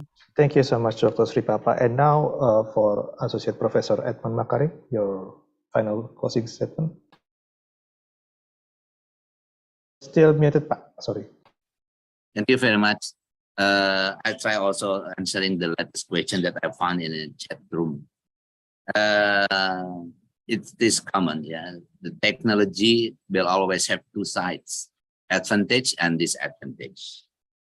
The internet, if we refer to the historical development, and now we about the potential tech that might be from this side. Internet should be used as the same as electricity in your home. You can use with the caution. You should aware that since the beginning, the communication is your right. And then if you put your data in your communication, you should aware with that. And then this nation also should aware with the data centers, because once, I don't know, maybe in the future will happenings, like digital war, yeah, and then a communication shut down, and to what extent you can found your content, yeah. Some experts saying that I'm naive to see like that, because you see there is no guarantee for the malicious code. Yeah, to what extent the state has been accused, attacked the other countries, even though they don't access the source code. There is no clear guarantee that a vulnerability came to the product. The Convention on Cybercrimes also put the paradigms that the users potential be a crime, be perpetrators, rather than the vendor of the technology. But technically, the big opportunity came to the advanced technology. You make the risk to others, and you should bear the risks, not the users. What's happening now? It seems like the other state should be responsible also, even though the states do not have smart provision to access the source code. But so that's why I start my presentation with the command and control. Who has command and who has control about your personal data on the internet. But on the other hand, if you can access the technology and you can have a power in the technology, of course you can have a digital economy. And what is the really digital economy if the nation do not have a real economy? To what extent you can classify as the rich man, even though you have a billionaire in Bitcoin, but you cannot use this to buy the food in your home. Yeah, can you have a welfare by only digital device and digital money if you do not have real economy? So it's like a logical attack if we say that we have 5 values in Pancasila, and then there is a research saying that Indonesian people do not implement their second sila, kemanusiaan yang beradab, yeah. What you call about the civilized nation, they should implement their value in their behavior and their communication. But some recent development saying that, oh, Indonesia it's not like that. It's like a geological attack about the values. In the futures, sometimes solidarity only could be used for the sadness.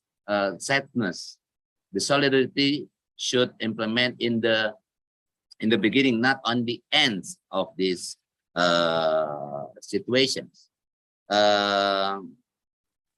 I'm hoping so much there is no policy in the solidarity, because some solidarity perceived as like what you call netizens sense, not nation sense. Come on, we have a 250 millions more, rather than netizens saying that X, Y, or Z. Sometimes solidarity is often misunderstood and applied after events have occurred. We should aware and make these young generations you will live in the humanity and value. Much wise for us saying that not offense, but deliver welfare for all with the fairness, because solidarity historically make Indonesian people become Indonesian, because previously, if not solidarity at that time, 300 years under imperialism, we still have many monarchy in Indonesia. But after solidarity, we make one nation in 1928, one Indonesian. And after Reformation, it tends to what we call the youngest generation implement or maybe not implement, or to call, forget about the nation value of the founding fathers. Thank you very much. I'm very sorry if there is what you call my explanation not so good Okay. to hear. Thank you so much, Associate Professor Edmund Makarim. And now we are nearing the end of this panel. I apologize for because we are 2 minutes behind the schedule. Now, thank you for all the speakers, Ambassador Amri Jinangkung, Dr. Sri Papa, Associate Professor Edmund Makarim, for your great presentation. I will not give any general conclusion because I believe that up to this point, there is no conclusion yet in order to keep the discussion going on and on. I hope today's panel would inspire further research and writing in international law, particularly on the topics of regionalism. I, Rizky Banyolan Permana, as moderator, signing out and handing over the floor to the Master of Ceremony. Thank you very much. Thank you, Mr. Rizky Banyu Alam Permana. This concludes our second plenary session. Now, we are moving on to the next session, which is ASEAN CILS special session. We are pleased to welcome our moderator, Mr. Aristio Rizka Darmawan, LLM, for moderating at today's ASEAN CILS special session. Now, it is my greatest pleasure to introduce our moderator today. Mr. Aristio Rizka Darmawan is a lecturer in international law at Universitas Indonesia. His research focused on the law of the sea and maritime security in the Asia Pacific. Along with moderator, we are pleased to welcome our notable speakers, Associate Professor Ari Afriansah from Universitas Indonesia, Professor Anthony Enggi from National University of Singapore, and Dr. Aliasa Amanita, MKN, from Universitas Jenderal Ahmad Yani. Before we continue, I would like to invite Mr. Aristio Rizka Darmawan as the moderator to guide the ASEAN CILS special session. To Mr. Aristio Rizka Darmawan, I welcome you now to speak. All right, thank you. Thank you very much, Nawa, for the very kind introductions. It really gives me a great pleasure and honor to welcome all of you to the special sessions on the Asian Society of International Law Conference that will be held next year on August 2023. The Asian Society of International Law is a region-wide forum for interactions among scholars and practitioners of public and private international law, either based in or interested in Asia. It was established in April 27, 2007, and at an inaugural meeting at the National University of Singapore. Every 2 years, the Society is organizing a biennial conference on international law. And since 2021, under the leadership of Professor Hikmahanto, Indonesia assumed the presidency of ASEAN Society of International Law. And therefore, next year, Indonesia will be the host of the biennial Asian CILS conference that will be co-organized by the Universitas Indonesia and the Universitas Jenderal Ahmad Yani. These special sessions, therefore, aims to introduce and promote the upcoming conference that will be held next year in Bandung, Indonesia, with an offline mode or hybrid events. And therefore, to discuss the upcoming conference, we are lucky to have 3 distinguished speakers to share their thoughts and their preparations for the general conference next year.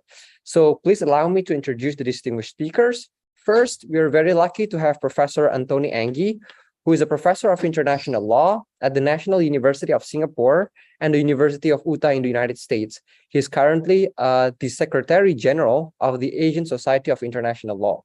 He's currently joining us from the United States, so thank you very much, Professor, for staying up late to join this events. We are really pleasure to have you here.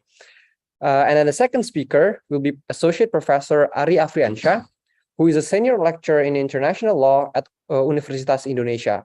He is currently also the Vice President of the Asia Society of International Law, and he will be the co-host of the upcoming conference next year. Thank you very much, Pak Ari, for being here with us. And then the third speaker will be Ibu Aliasa Amanita, who is the head of law program at Universitas Jenderal Ahmad Yani in Cimahi, and the co-host of the Asian Society of International Law Conference next year that will be held offline in Cimahi. Thank you very much, Ibu, for being in the panel. So we have 1 hour until 12 Jakarta Times to discuss the upcoming events, the preparations, as well as the Asia Society of International Law. So without further ado, please welcome Professor Anthony Engi to explain a little bit about the Asian Society of International Law and how the conference is important and why you should register for the conference next year. So please have the stage, Professor Engi. Thanks so much, Aristio. And let me thank the organizers for being thoughtful enough and kind enough to invite me and to hold this special session about the Asian Society of International Law meeting that will be held in Bandung. So let me begin by saying how delighted the Society is that this event will be held in Indonesia. I think as a society, we have long felt that Indonesia, of course, is a very important international player, and that this importance should be reflected by its general profile, not just within Asia, but globally. I made this point actually in a lecture I gave at the American Society of International Law in 2011. That was a lecture more than 10 years ago. And I pointed out that Indonesia as a country is remarkably successful, especially if we consider all the difficulties that Indonesia went through in 1997. The country went through a very traumatic time, it seemed to me, as an outsider, as did many other Asian countries with the Asian crisis. And yet Indonesia has emerged from that as a very strong presence globally. And so we're delighted that the society will be that the conference will be held in Indonesia, because we feel that this would reflect in some measure Indonesia's importance globally and provide us as a society and Indonesian scholars and international lawyers generally a forum in which to make that presence even more widely known. So just to begin with by saying how delighted we are that this will be held in Indonesia. Secondly, we are delighted that this whole campaign will be led by our president, Professor Hikmahanto Juwana, because he was a founding member of the Asian Society of International Law. So right from the beginning, from the time of the drafting of the Constitution, Prof. Juwana was involved in the process. And Indonesia held a very successful intercessional event. I can't remember quite when that was, perhaps about 2008, maybe 2010. And so there is that experience as well. So Professor Juana's stature as an international lawyer, both within Indonesia and globally, will also help the event enormously. So that's the sort of general background. In terms of, I thought we could make this a conversational event, as it were. That is, we might have a discussion among ourselves, but also take the opportunity to respond to questions and get suggestions about what we should be doing at the conference, because I think that would make the conference even more attractive. And we want, as a society, to make the conference an event in which would reflect the interests of the scholars and people of Indonesia, of course. So let me just talk about previous conferences. And here we have an interesting situation in which the conference is a balance, because on one hand, it's a little like the World Cup, if we want to think about it that way. In other words, every World Cup has a different character. A World Cup held in Russia, a World Cup held in Brazil, a World Cup held in Qatar. It will, of course, have a very important local presence, and that adds to the richness of the event. At the same time, there's an element of continuity, you could say, in terms of the broad vision of the Asian Society of International Law. So we've had, as Aristio pointed out, a number of conferences, beginning with Singapore in 2007. Our last biennial conference was in Australia. And even though it was held in Australia, it wasn't held in Australia because this was during the time of the pandemic, so it was entirely online. Hopefully, we won't find ourselves in a similar situation next year. In addition to that, we held a very successful conference in Nepal just a few months ago. That was the intercessional conference. So I should explain that we have a major biennial conference every 2 years, but in the year in which the biennial conference is not held, we hold a smaller conference, which we call the intersessional conference. And we did, unfortunately, have some problems with the Nepal conference, which led to the program being disrupted. But it was very successful in terms of gathering together people within Nepal who were interested in international law. So we expected about 100 people, 150 people to attend, but it was attended by about 300 people. And this was a remarkable success because until that time, there had not been really an international law community in Nepal that had been clearly established. Now, in Indonesia, of course, we have the advantage that we have a very well-established international law community. And I was really delighted to join the conference yesterday. So I attended the opening session and also the first panel, which dealt with some of these large themes, at which Professor Andrew Mitchell spoke and Professor Hikmahanto spoke as well. And a very interesting presentation was given about the Indonesian economy and how it would deal with all these issues. And really, I felt that's exactly the type of theme that we should be trying to address in the course of the conference in Indonesia. In other words, we are in this situation, a global situation of crisis. And in a way, it is a very familiar situation because we see that a war in Europe, yet again, there's a war in Europe in 1914, a war in Europe in 1939, and now hopefully it'll be a confined war in Europe, but it is affecting the whole world. And I thought the first panel yesterday discussed these issues extremely well. And most importantly, it presented a very important Southern perspective or third world perspective. And that is broadly to say, we want a world in which we can live in peace. And we don't want to particularly get involved in all these rivalries that are emerging around us. So I think that's a very important theme that has already been touched on in this conference. And I was really delighted and impressed by the focus on the concept of solidarity, because to me, that concept is a way in which this alternative position, what might be called a position of it used to be called non-aligned, or we could call it a third world approach, or we could even call it a Bandung approach. And I'll get to that theme later.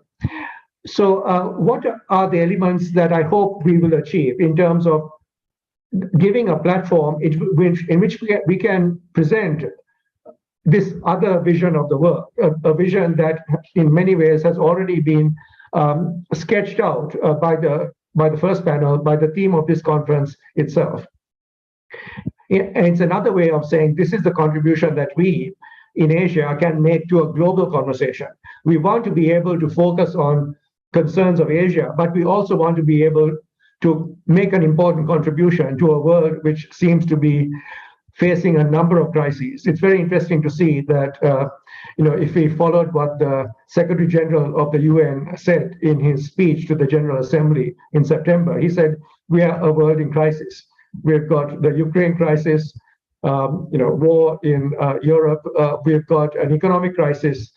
We've got an environmental crisis, which is really inescapable. I mean, if we look at the floods that are overwhelming many parts of the world, in Australia, in Nigeria, in Pakistan, we can't avoid the simple fact that we are facing a major crisis in terms of environmental issues. And here, of course, Indonesia has a particular role to play because of all the environmental resources that are to be found in Indonesia in terms of biodiversity and so forth as well. So with that background in terms of the theme, what are some of the hallmarks of what I would call a successful conference? So really, what I hope we will achieve is really a conference which has a conversation which is engaging and which is of a high quality. I hope this is also useful to Indonesia as a way of, in a way, engaging with the global audience and giving a sense of the talent and the views of people within Indonesia and in Asia more broadly.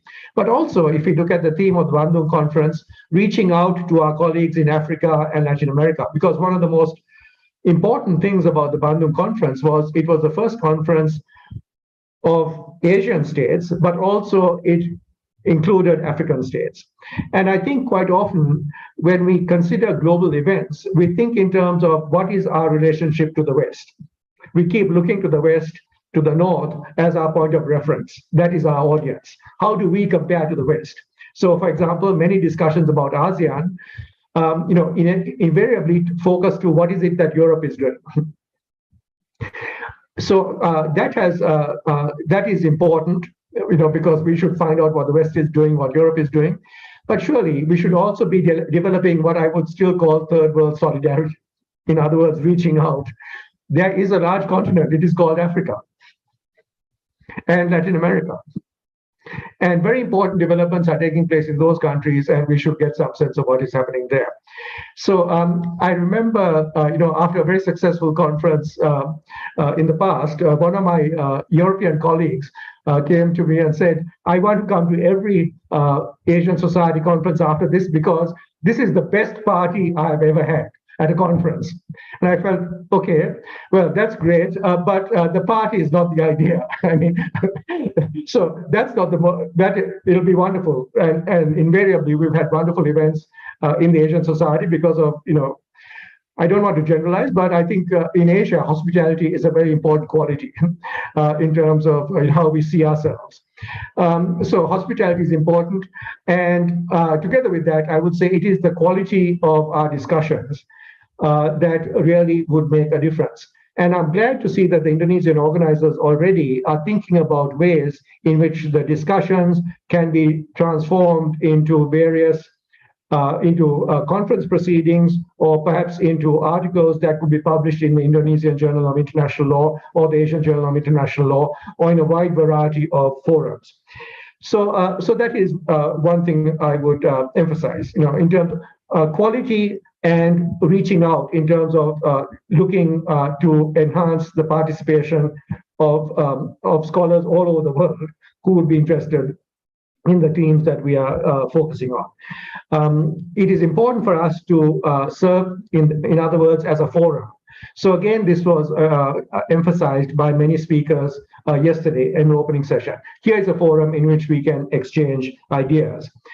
And how can we facilitate that?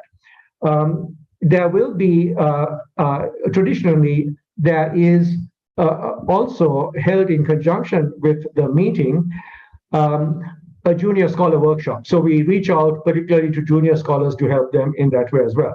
Now, Aristio, I think I'm going over time. So let me just say a few quick things in terms of some closing thoughts. I think what is really important here is being open and being self-critical. In other words, international law is an area of contention. We don't always agree.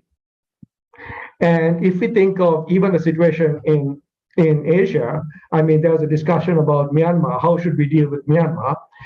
And there are differences between Asian countries themselves. There are controversies about human rights. There are controversies about trade policy. And it is important to provide a forum to all these perspectives and to enable an engaged discussion of differences to take place. So I hope that makes sense, because I think it is very important for us as scholars and as a society to be able to talk about very different positions, to take different stances in a manner that is both scholarly and academic. And I see this as being very important for the Asian society as a whole. And this is a value, a quality that I hope infuses all events.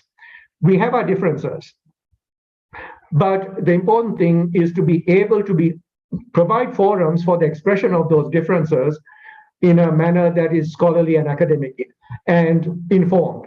Surely that is one of our functions as academics and international lawyers. I mean, isn't the function of international law the whole question of discussing and dealing with different and complicated issues in a manner that is hopefully designed to resolve those differences in a meaningful way, or live with our differences, but at least do so in a peaceful way. So those are some of the basic themes that I wanted to point to in terms of a general overview. And I think there is something which is special and distinctive about this event, which I am confident in saying is a special quality about this event that cannot be shared by any other conference that has been held by the Asian Society, and that is the fact that this is going to be held in Bandung. In other words, there is a whole history there. And the question is, how do we, because in many ways you could say the modern third world movement began in Bandung. And so there is this wonderful opportunity to return to that event and to think about ways in which we can examine that event and how do we take it forward? How do we look at it? What are the good things and what are the bad things? It wasn't all good. But let us consider that wonderful tradition that Bandung has created. I don't have the time, but otherwise I would actually go through the Bandung communique to say these are the themes that were the concerns of Bandung. How do those themes resonate today? For instance, if you look at the Bandung communique, one of the huge concerns was nuclear war. Now, for many years, it seemed that nuclear war was a very remote possibility, that it was something we didn't have to worry about. And yet now, here in the United States, I'm really concerned about the way in which certain people are discussing nuclear war as though this was something that could be managed in some way. I think this is extraordinarily dangerous when we start talking about nuclear war as a possibility. So Bandung saw the complications that could arise. So that's, for example, one of the things we could return to. But I've spoken long enough already. I look forward to the comments and thoughts of our colleagues on this issue. Thanks so much.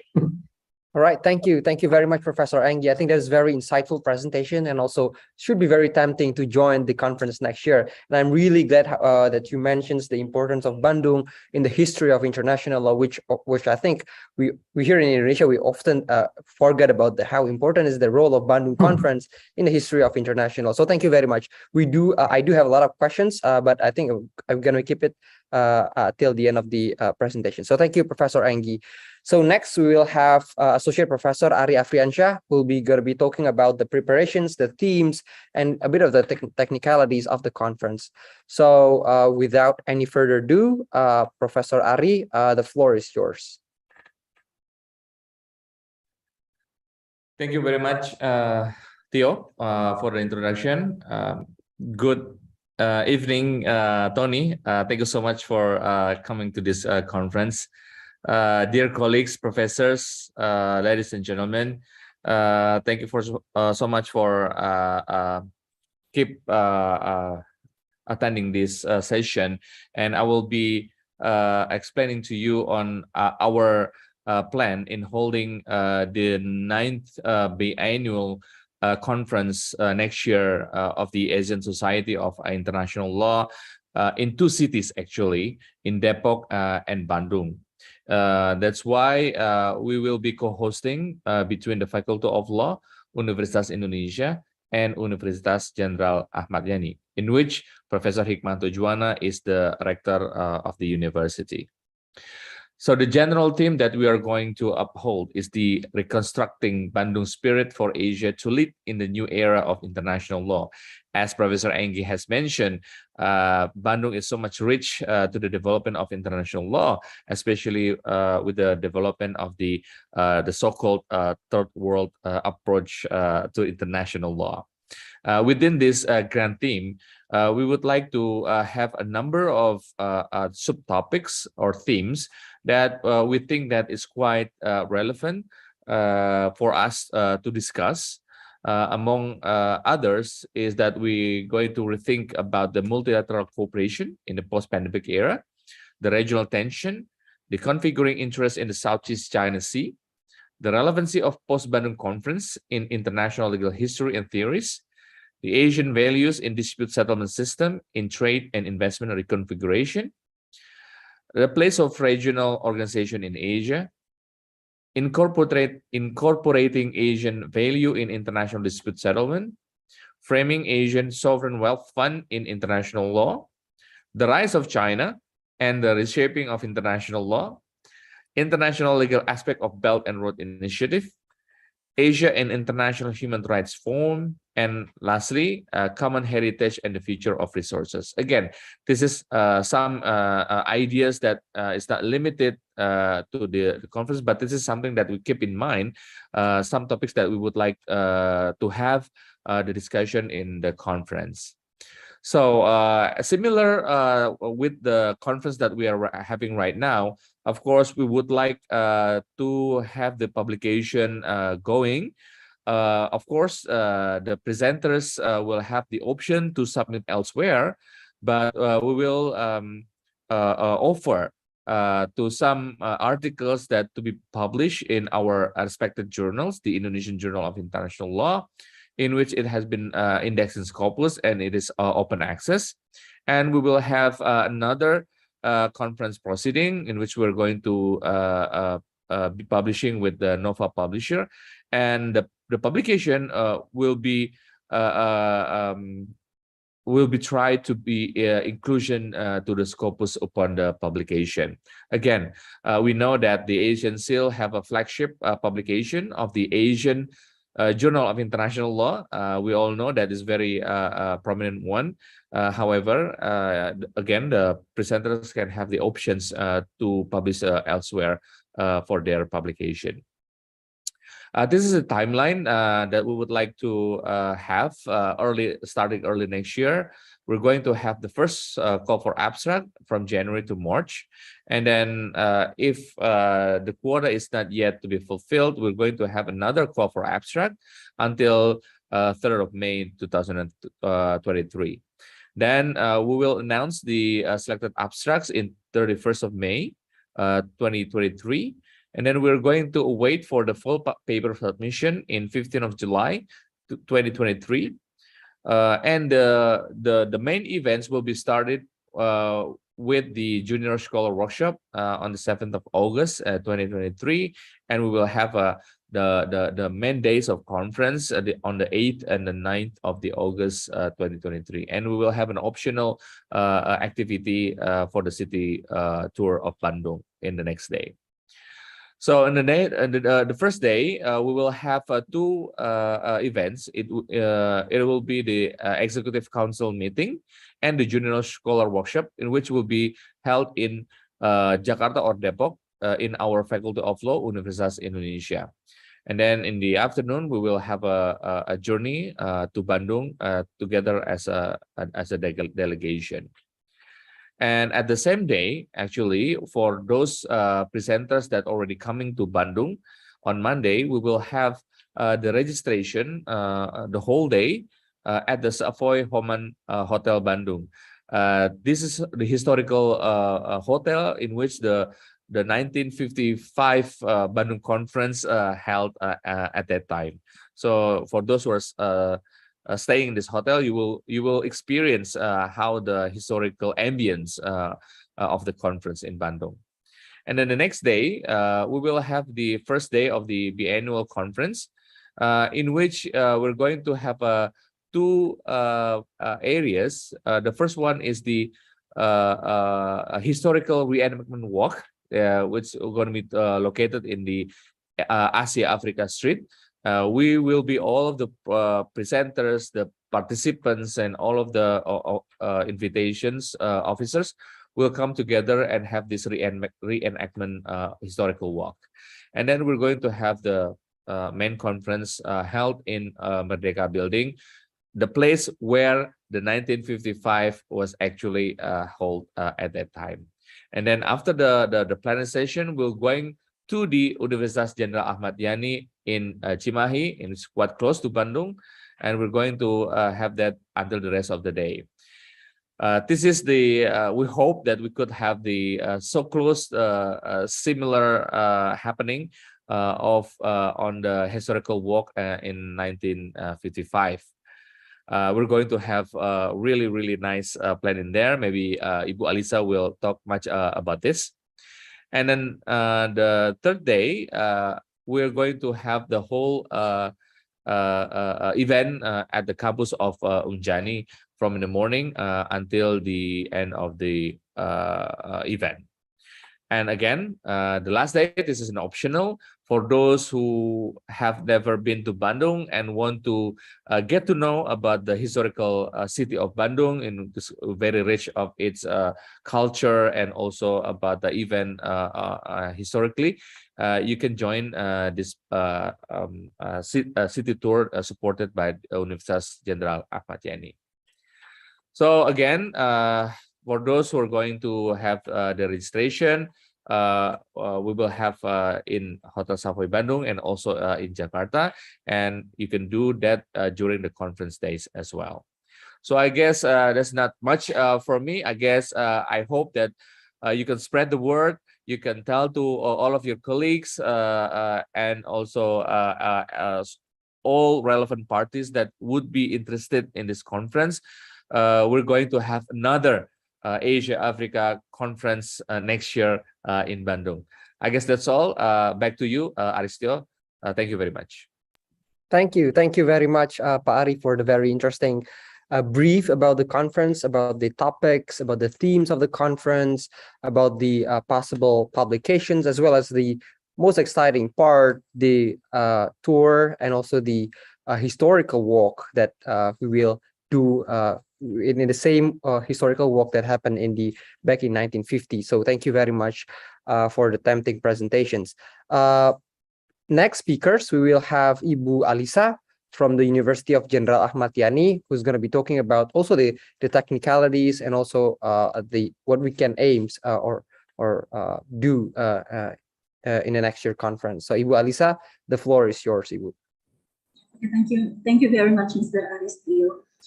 Your Excellencies, ladies and gentlemen, thank you very much for having me today. I think Mr.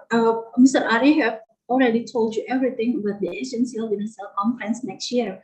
So I will tell you some technical thing that we prepare for next year. The main session will be held in Bandung and Cimahi City. The first day will be on 8 August in 2023, and we're going to start our activity on the Gedung Merdeka. Please let me show you the picture.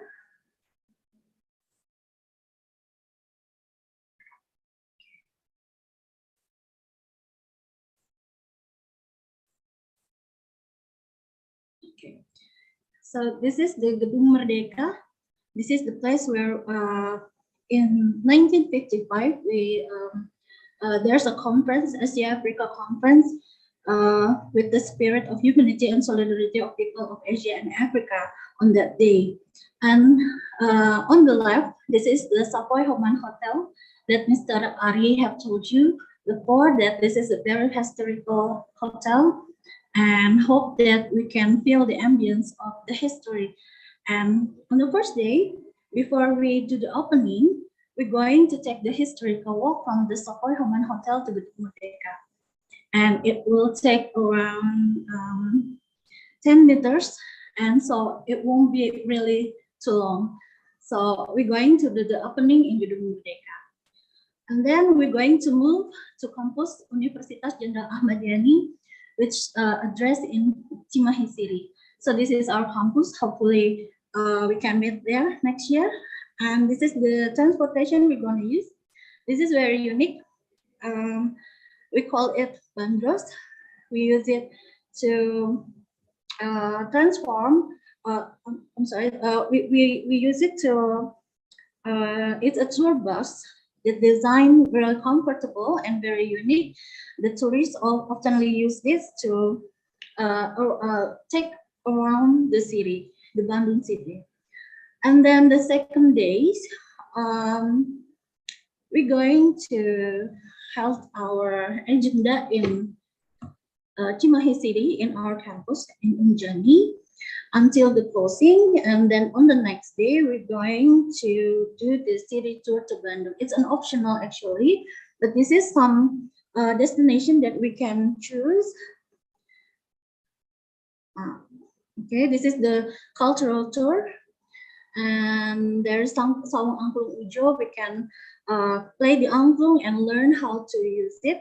And then there is Rumah Batik Komar and New Art Sculpture Park. This is owned by Nyoman Watu.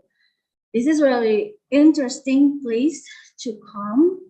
And then we have also a historical tour.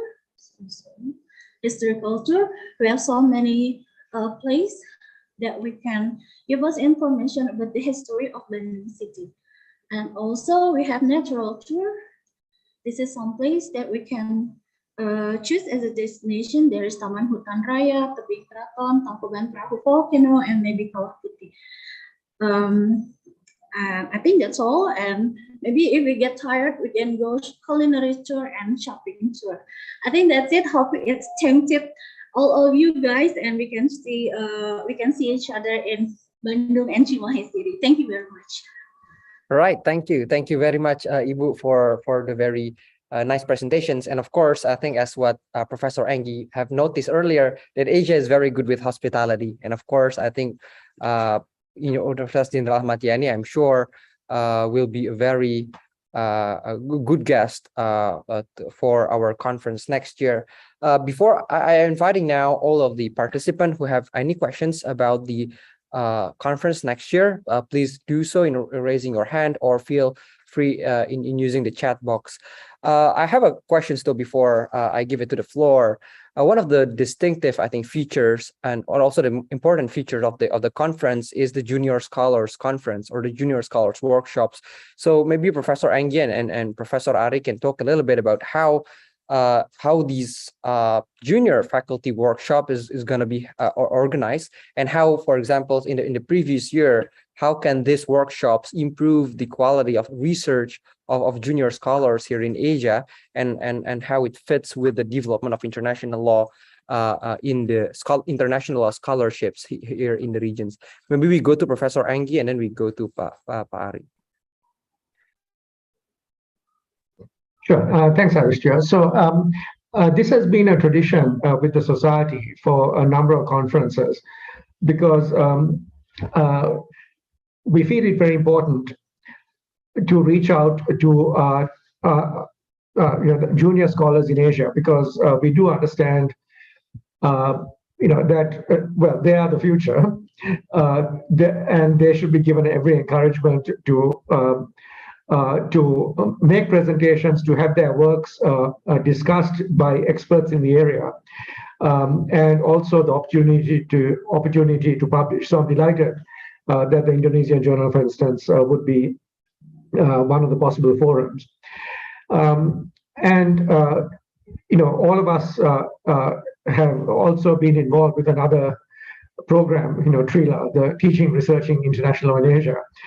And I think this whole question about the Junior Scholar Workshop has become even more urgent now, because when it started, I can't remember which conference we held it at first. It might have been in Seoul. But when we started, the urgency for junior scholars to publish wasn't quite so intense. But now, we are in the situation where publication is so important for junior scholars. And I'm worried about that myself because of the various problems that could arise with predatory journals and everything else. So the Junior Scholar Workshop will be an opportunity where the selected scholars will, normally the setup is each scholar would have something like 10 or 15 minutes to present their work, and then there will be a discussion of their paper for another 10 or 15 minutes. And this will be a discussion that will be directed by experts in the area. So normally we have one stream of Junior Scholar Workshop that might focus on international trade, one stream that will focus on law of the sea, very important issue in Asia, one stream that will focus on international trade. And we will have senior scholars in those areas who will provide comments to the junior scholars on their specific papers. So it's somewhat different from a panel presentation. If you're presenting at a panel, you will be one of four people, and people may or may not engage with your paper. They might ask questions to your colleague, and people will not focus on a specific paper, they'll focus on the panel more generally. So we hope the Junior Scholar Workshop is a way in which there will be a focus on the papers of those who are going to present. So that is the broad idea, that there'll be this attention. And it all depends on how much time we will have available. So for example, in the Nepal Junior Scholar Workshop, we were able to have a general session of something like 1 hour, where all the junior scholars were able to ask questions, just have a general discussion about publication and formulating some kind of a long-term writing program, things like that. So we might think about some of those issues, but that's the basic idea of the Junior Scholar Workshop. But I do think, having had this occasion to actually engage with people, that Ari, it may be a good idea for us to have another meeting ourselves, to discuss some of the further details leading up to this whole thing. And I should also mention, I talked about the relationship between continuity and the specifics of a particular conference held in a particular country. So on the part of the society, we have the Research and Planning Committee. And the purpose of the Research and Planning Committee is to help and engage with the Indonesian Organizing Committee, to provide whatever assistance we can in terms of formulating panels and so forth as well. So not all the burden will lie with you, but those are things we can discuss in more detail. So I hope I've given some idea of the Junior Scholar Workshop and what we hope to achieve from that. All right.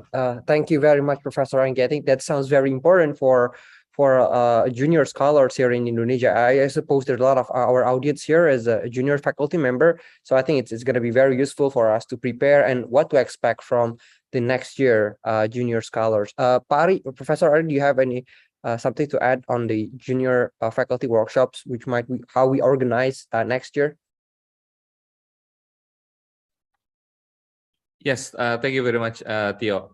I think as Professor Anggi have explained about the concept of the workshop, I guess I'm going to share my own experience that joining this workshop way back a few years ago when I was started as a really young lecturer, where I have very maybe millions of questions whether my articles is good, whether my article is bad, and something on so on and so on and so forth. At this kind of workshop, I found it very helpful because it takes me like I feel that I'm not alone in the journey of becoming an academic, especially in the field of international law. That I happen to have many new friends, and again I can have my so-called questions answers by the experts that all this time that I can only so-called meet them in the publication, and now I can meet these experts in person. So it's a surreal experience that you can experience with this kind of workshop.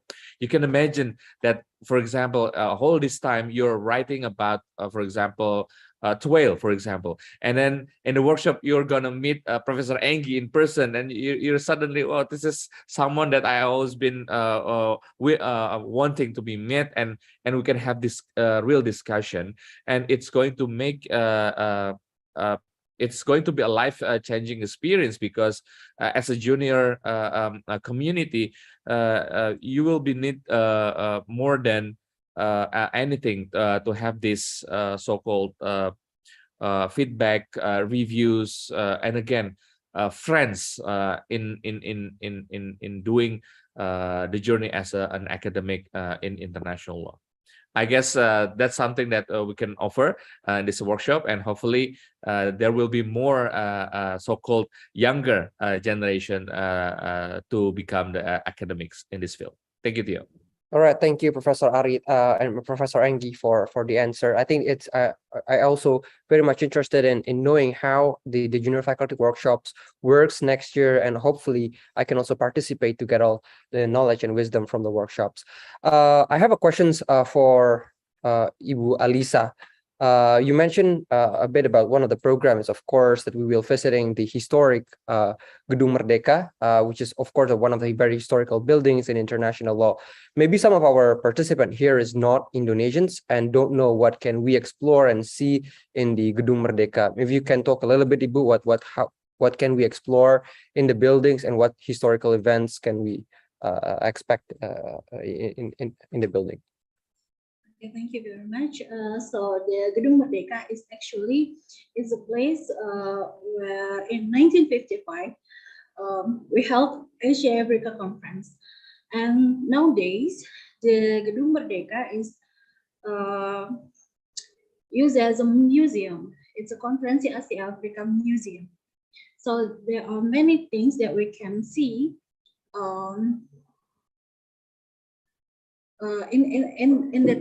in that building, connected with what happened on that day. And the other thing that this Gedung Merdeka, we can use it as a conference. So there's many many rooms that we can use. So we held the opening of the conference in this building. And it's really historical, and also the street, the Asia Africa street, it's also very historical. Mr. Ari already sees us the picture from the Savoy Roman Hotel. It's a place where many delegates from Asia and Africa staying there, and they do the walk from the hotel to the Gedung Merdeka. So it will be remind us what happened in that day. I think that's it. Thank you. All right, thank you, Ibu Alisa. I think it's should be very interesting experience on for those of us. I think we learn international law and read how important is the Bandung Conference and the development of international law, and really experience the firsthand being in the same building, the old I think historical building. I think it's going to be a really nice experience, and also a lot of things I suppose to explore. They have museums, which I think it's really great to explore. I think I have one more last questions, general questions, big questions, I think, for Professor Enggit, Professor Ari. I think nowadays, I think we've heard and a lot of books and scholars talking about the 21st century is going to be the Asian centuries. But for us, I think scholars who study international law and also practitioner maybe, how do you think the importance of international legal scholarships from Asian scholars in shaping the 21st century or the Asian centuries, and how can these conference maybe contribute to the development of Asians international law scholarships from Asian scholars? So if you want to try to answer the big questions, maybe Professor Enggit, and we go to Prof. Ari. You're still on mute, Professor Enggit. Well, Aristio, as you said, it is a very large question. So I think there are a few things that we might point to. So here in the West, where I am now, I mean, what I find striking is, and I also find it striking in another way in Singapore, is the sense that it is Asia that has proved itself to be, despite all the difficulties, despite all the crises, despite all that, we can see that Asia is emerging, and it has been very economically successful. I think there's a question about accompanying that economic success, whether we can also be what I might call culturally successful.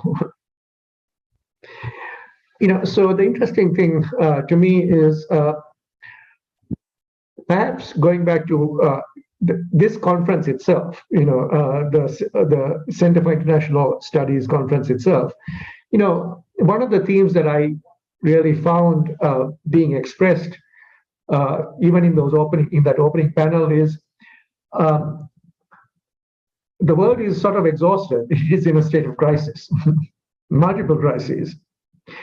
What can we draw upon from, you could say, Asian traditions and Asian understandings of human relations? That seems to be a very large term that we might actually present as a way of trying to deal with these issues. It's very interesting, for example, that ASEAN is sometimes dismissed from the point of view of thinking about regional organizations with the EU as the model. So the argument is ASEAN has not been sufficiently legalized. It is soft law, and to the extent that there is law, it may not be complied with all the time. But at the same time, we can see that ASEAN, I would argue, despite everything, has been successful. I'm sure there is more that can be done. But if we think of it, if we think of it in broader terms, there have been a number of successes. So, so we can see, for example, that there's a great deal of interest in the whole question of, is China's vision of the world different? Is that a different vision of the world from the vision of the world that seems to have prevailed in international law, a Western vision for a long time? So there's a lot of scholarship focusing on this issue. What is the traditional Chinese worldview? The mandate of heaven, all these types of ideas. Well, China is certainly a very important part of Asia, but I would suggest it is not the entirety of Asia. So I'd like to think that Asian scholars would actually be able to, point to other ways of thinking about the world, just as Bandung. If you look at the Bandung conference, it's not as though it is purely Asian. So we can think of Panchasila, and some of those principles. Some of those principles are found in the UN Charter. So I'm not suggesting we have to, identify a pure Asian approach, whatever that is. I mean, what is Asia anyway? There's so much diversity within Asia, but at least we can try and give some kind of expression to the range of ideas and the range of approaches that we might take to dealing with all these types of issues. There might be some, instances of countries which dealt successfully with COVID more than others within Asia itself. What are the ways in which we can think about those issues? So I think Asian scholars have to do a few things. One is to be completely familiar and expert with what I would call classical international law. That is the international law that we see already in place, whether it's the UNCLOS treaty or whatever it is. But we should also think about ways in which there might be alternatives, or ways in which those treaties or those principles might be adjusted, in some way, because we are in a state of, needing new ideas. Look at the state of the world at the moment. So I hope this conference will be a way in which some of those ideas might emerge. And also, to go back to what Ari said, that as scholars, we would find a community. And within that community, we would develop the confidence and the support that would enable us to advance as international law scholars. So I think that point that Ari made is a very important one. And I'm delighted to hear that there's these museums in Bandung, because I didn't know about that, even though I know about the Bandung conference. So thank you for letting us know about that. It's something to look forward to. All right, thank you very much, Professor Enggi. I think you mentioned a important point on how important for Asian scholar to master the classical international law, but also to explore alternative, also values, maybe the Asian values, and how we can contribute to the development of international law from Asian values, which of course diverse as well. Thank you, Professor Ari. Yeah, I just want to add a little bit from Professor Enggi has mentioned. Again, publication is now ever importance. We cannot say is even more important than before, because as we all know here, especially in the Indonesian academic community, the obligation to have a very good quality publication is the obligation starting from the junior until the very senior scholars in the universities here in Indonesia. So I guess with this kind of the enrichment of publication, especially coming from the scholars not necessarily coming from the so-called northern hemisphere or Western Northern Hemisphere, or we call it as a global South of voices. I guess this could be something that we could have an alternatives of thoughts, alternatives of thinking, perspective that can shape the development of international law in general. And I guess, and I believe with this kind of enrichment, we would have a more critical perspective and critical engagement from all of parts of the world, and especially with our conference. Of course, we're expecting not only from Asia, but also from Africa and the rest of the world. Thank you, Theo. All right, thank you, Pari. We only have 4 more minutes, so I want to give each of you 1 minute to invite all the colleagues here to join the conference next year, and why they won't regret in submitting abstract and participating in the conference next year. So we'll be starting from Ibu Alisa. 1 minute, Ibu. Okay, thank you very much. So this Asian CIL, this will be our first opportunity to join an international conference. Hope we can deliver the agenda in a good way, and hopefully what we plan will deliver better on the next year. And hopefully all of you will be joining us in Bandung and Cimahi City, because it's a very interesting city, and also the conference, the theme is very interesting. So I can't wait to see you all in Bandung and Cimahi City. Thank you very much. Thank you very much, Ibu Aliza. Pak Ari. Yes, dear colleagues, again, I'm looking forward to have your participation and meeting in person. I believe that we will have many things to discuss and also to chat about this community, and looking forward to meet very prominent scholars from around the world that we're going to invite in this conference. Thank you. Thank you, Pari. Professor Enggi. Well, what can I say? You know, I personally feel really honored and thrilled at this opportunity. I mean, the opportunity to go back to this historical location, which has had this far-ranging significance, and to be part of this tradition, and to be able to contribute to this tradition, and to see where we can take it in the years ahead. We might think about the challenges that were facing everybody who gathered in Bandung all those years ago. And, they were very ambitious. They respected international law, but also felt that it should be changed, and that there were certain fundamental themes and issues that had not been properly addressed. And I think the state of the world at the moment is such that we need to really rethink international law. Along the lines that have already been suggested in this conference, the importance of solidarity. What would solidarity mean as an organizing principle of international law? That itself is an alternative. Let's see where that could take us. Please join us and be part of this wonderful process. All right, thank you. Thank you very much, Professor Enggi. I'm afraid that's going to be the end of our sessions. Thank you very much, all of the speakers, for the very insightful, informative, and I think all of us here, the participant, really attempt to register for the conference next year. And we're very much looking forward to receive the abstract and also in conducting the conference next year. So thank you very much, Professor Enggi, Associate Professor Arya Friansha, and Ibu Alisa. Very much looking forward to our conference, hopefully successful next year. So with that, I'm going to be handing back over to Nawa. Thank you very much. Thank you, Mr. Aristio Rizka Darmawan. This concludes our ASEAN CILS special session. We would like to inform all the attendees to take a break for lunch and prayer until 1 o'clock, and followed by parallel session. For the parallel session will be shared in some rooms. Please see your parallel assignment to know about session's location.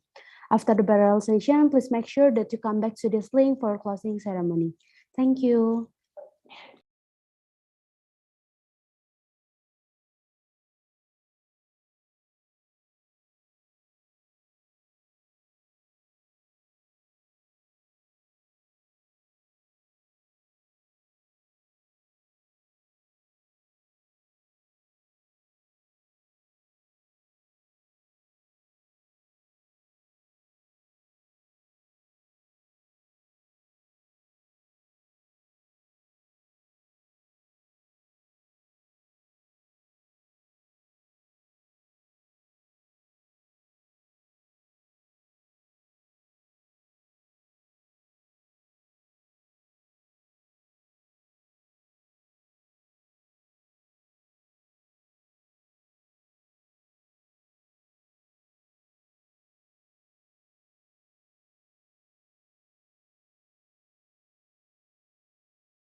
you.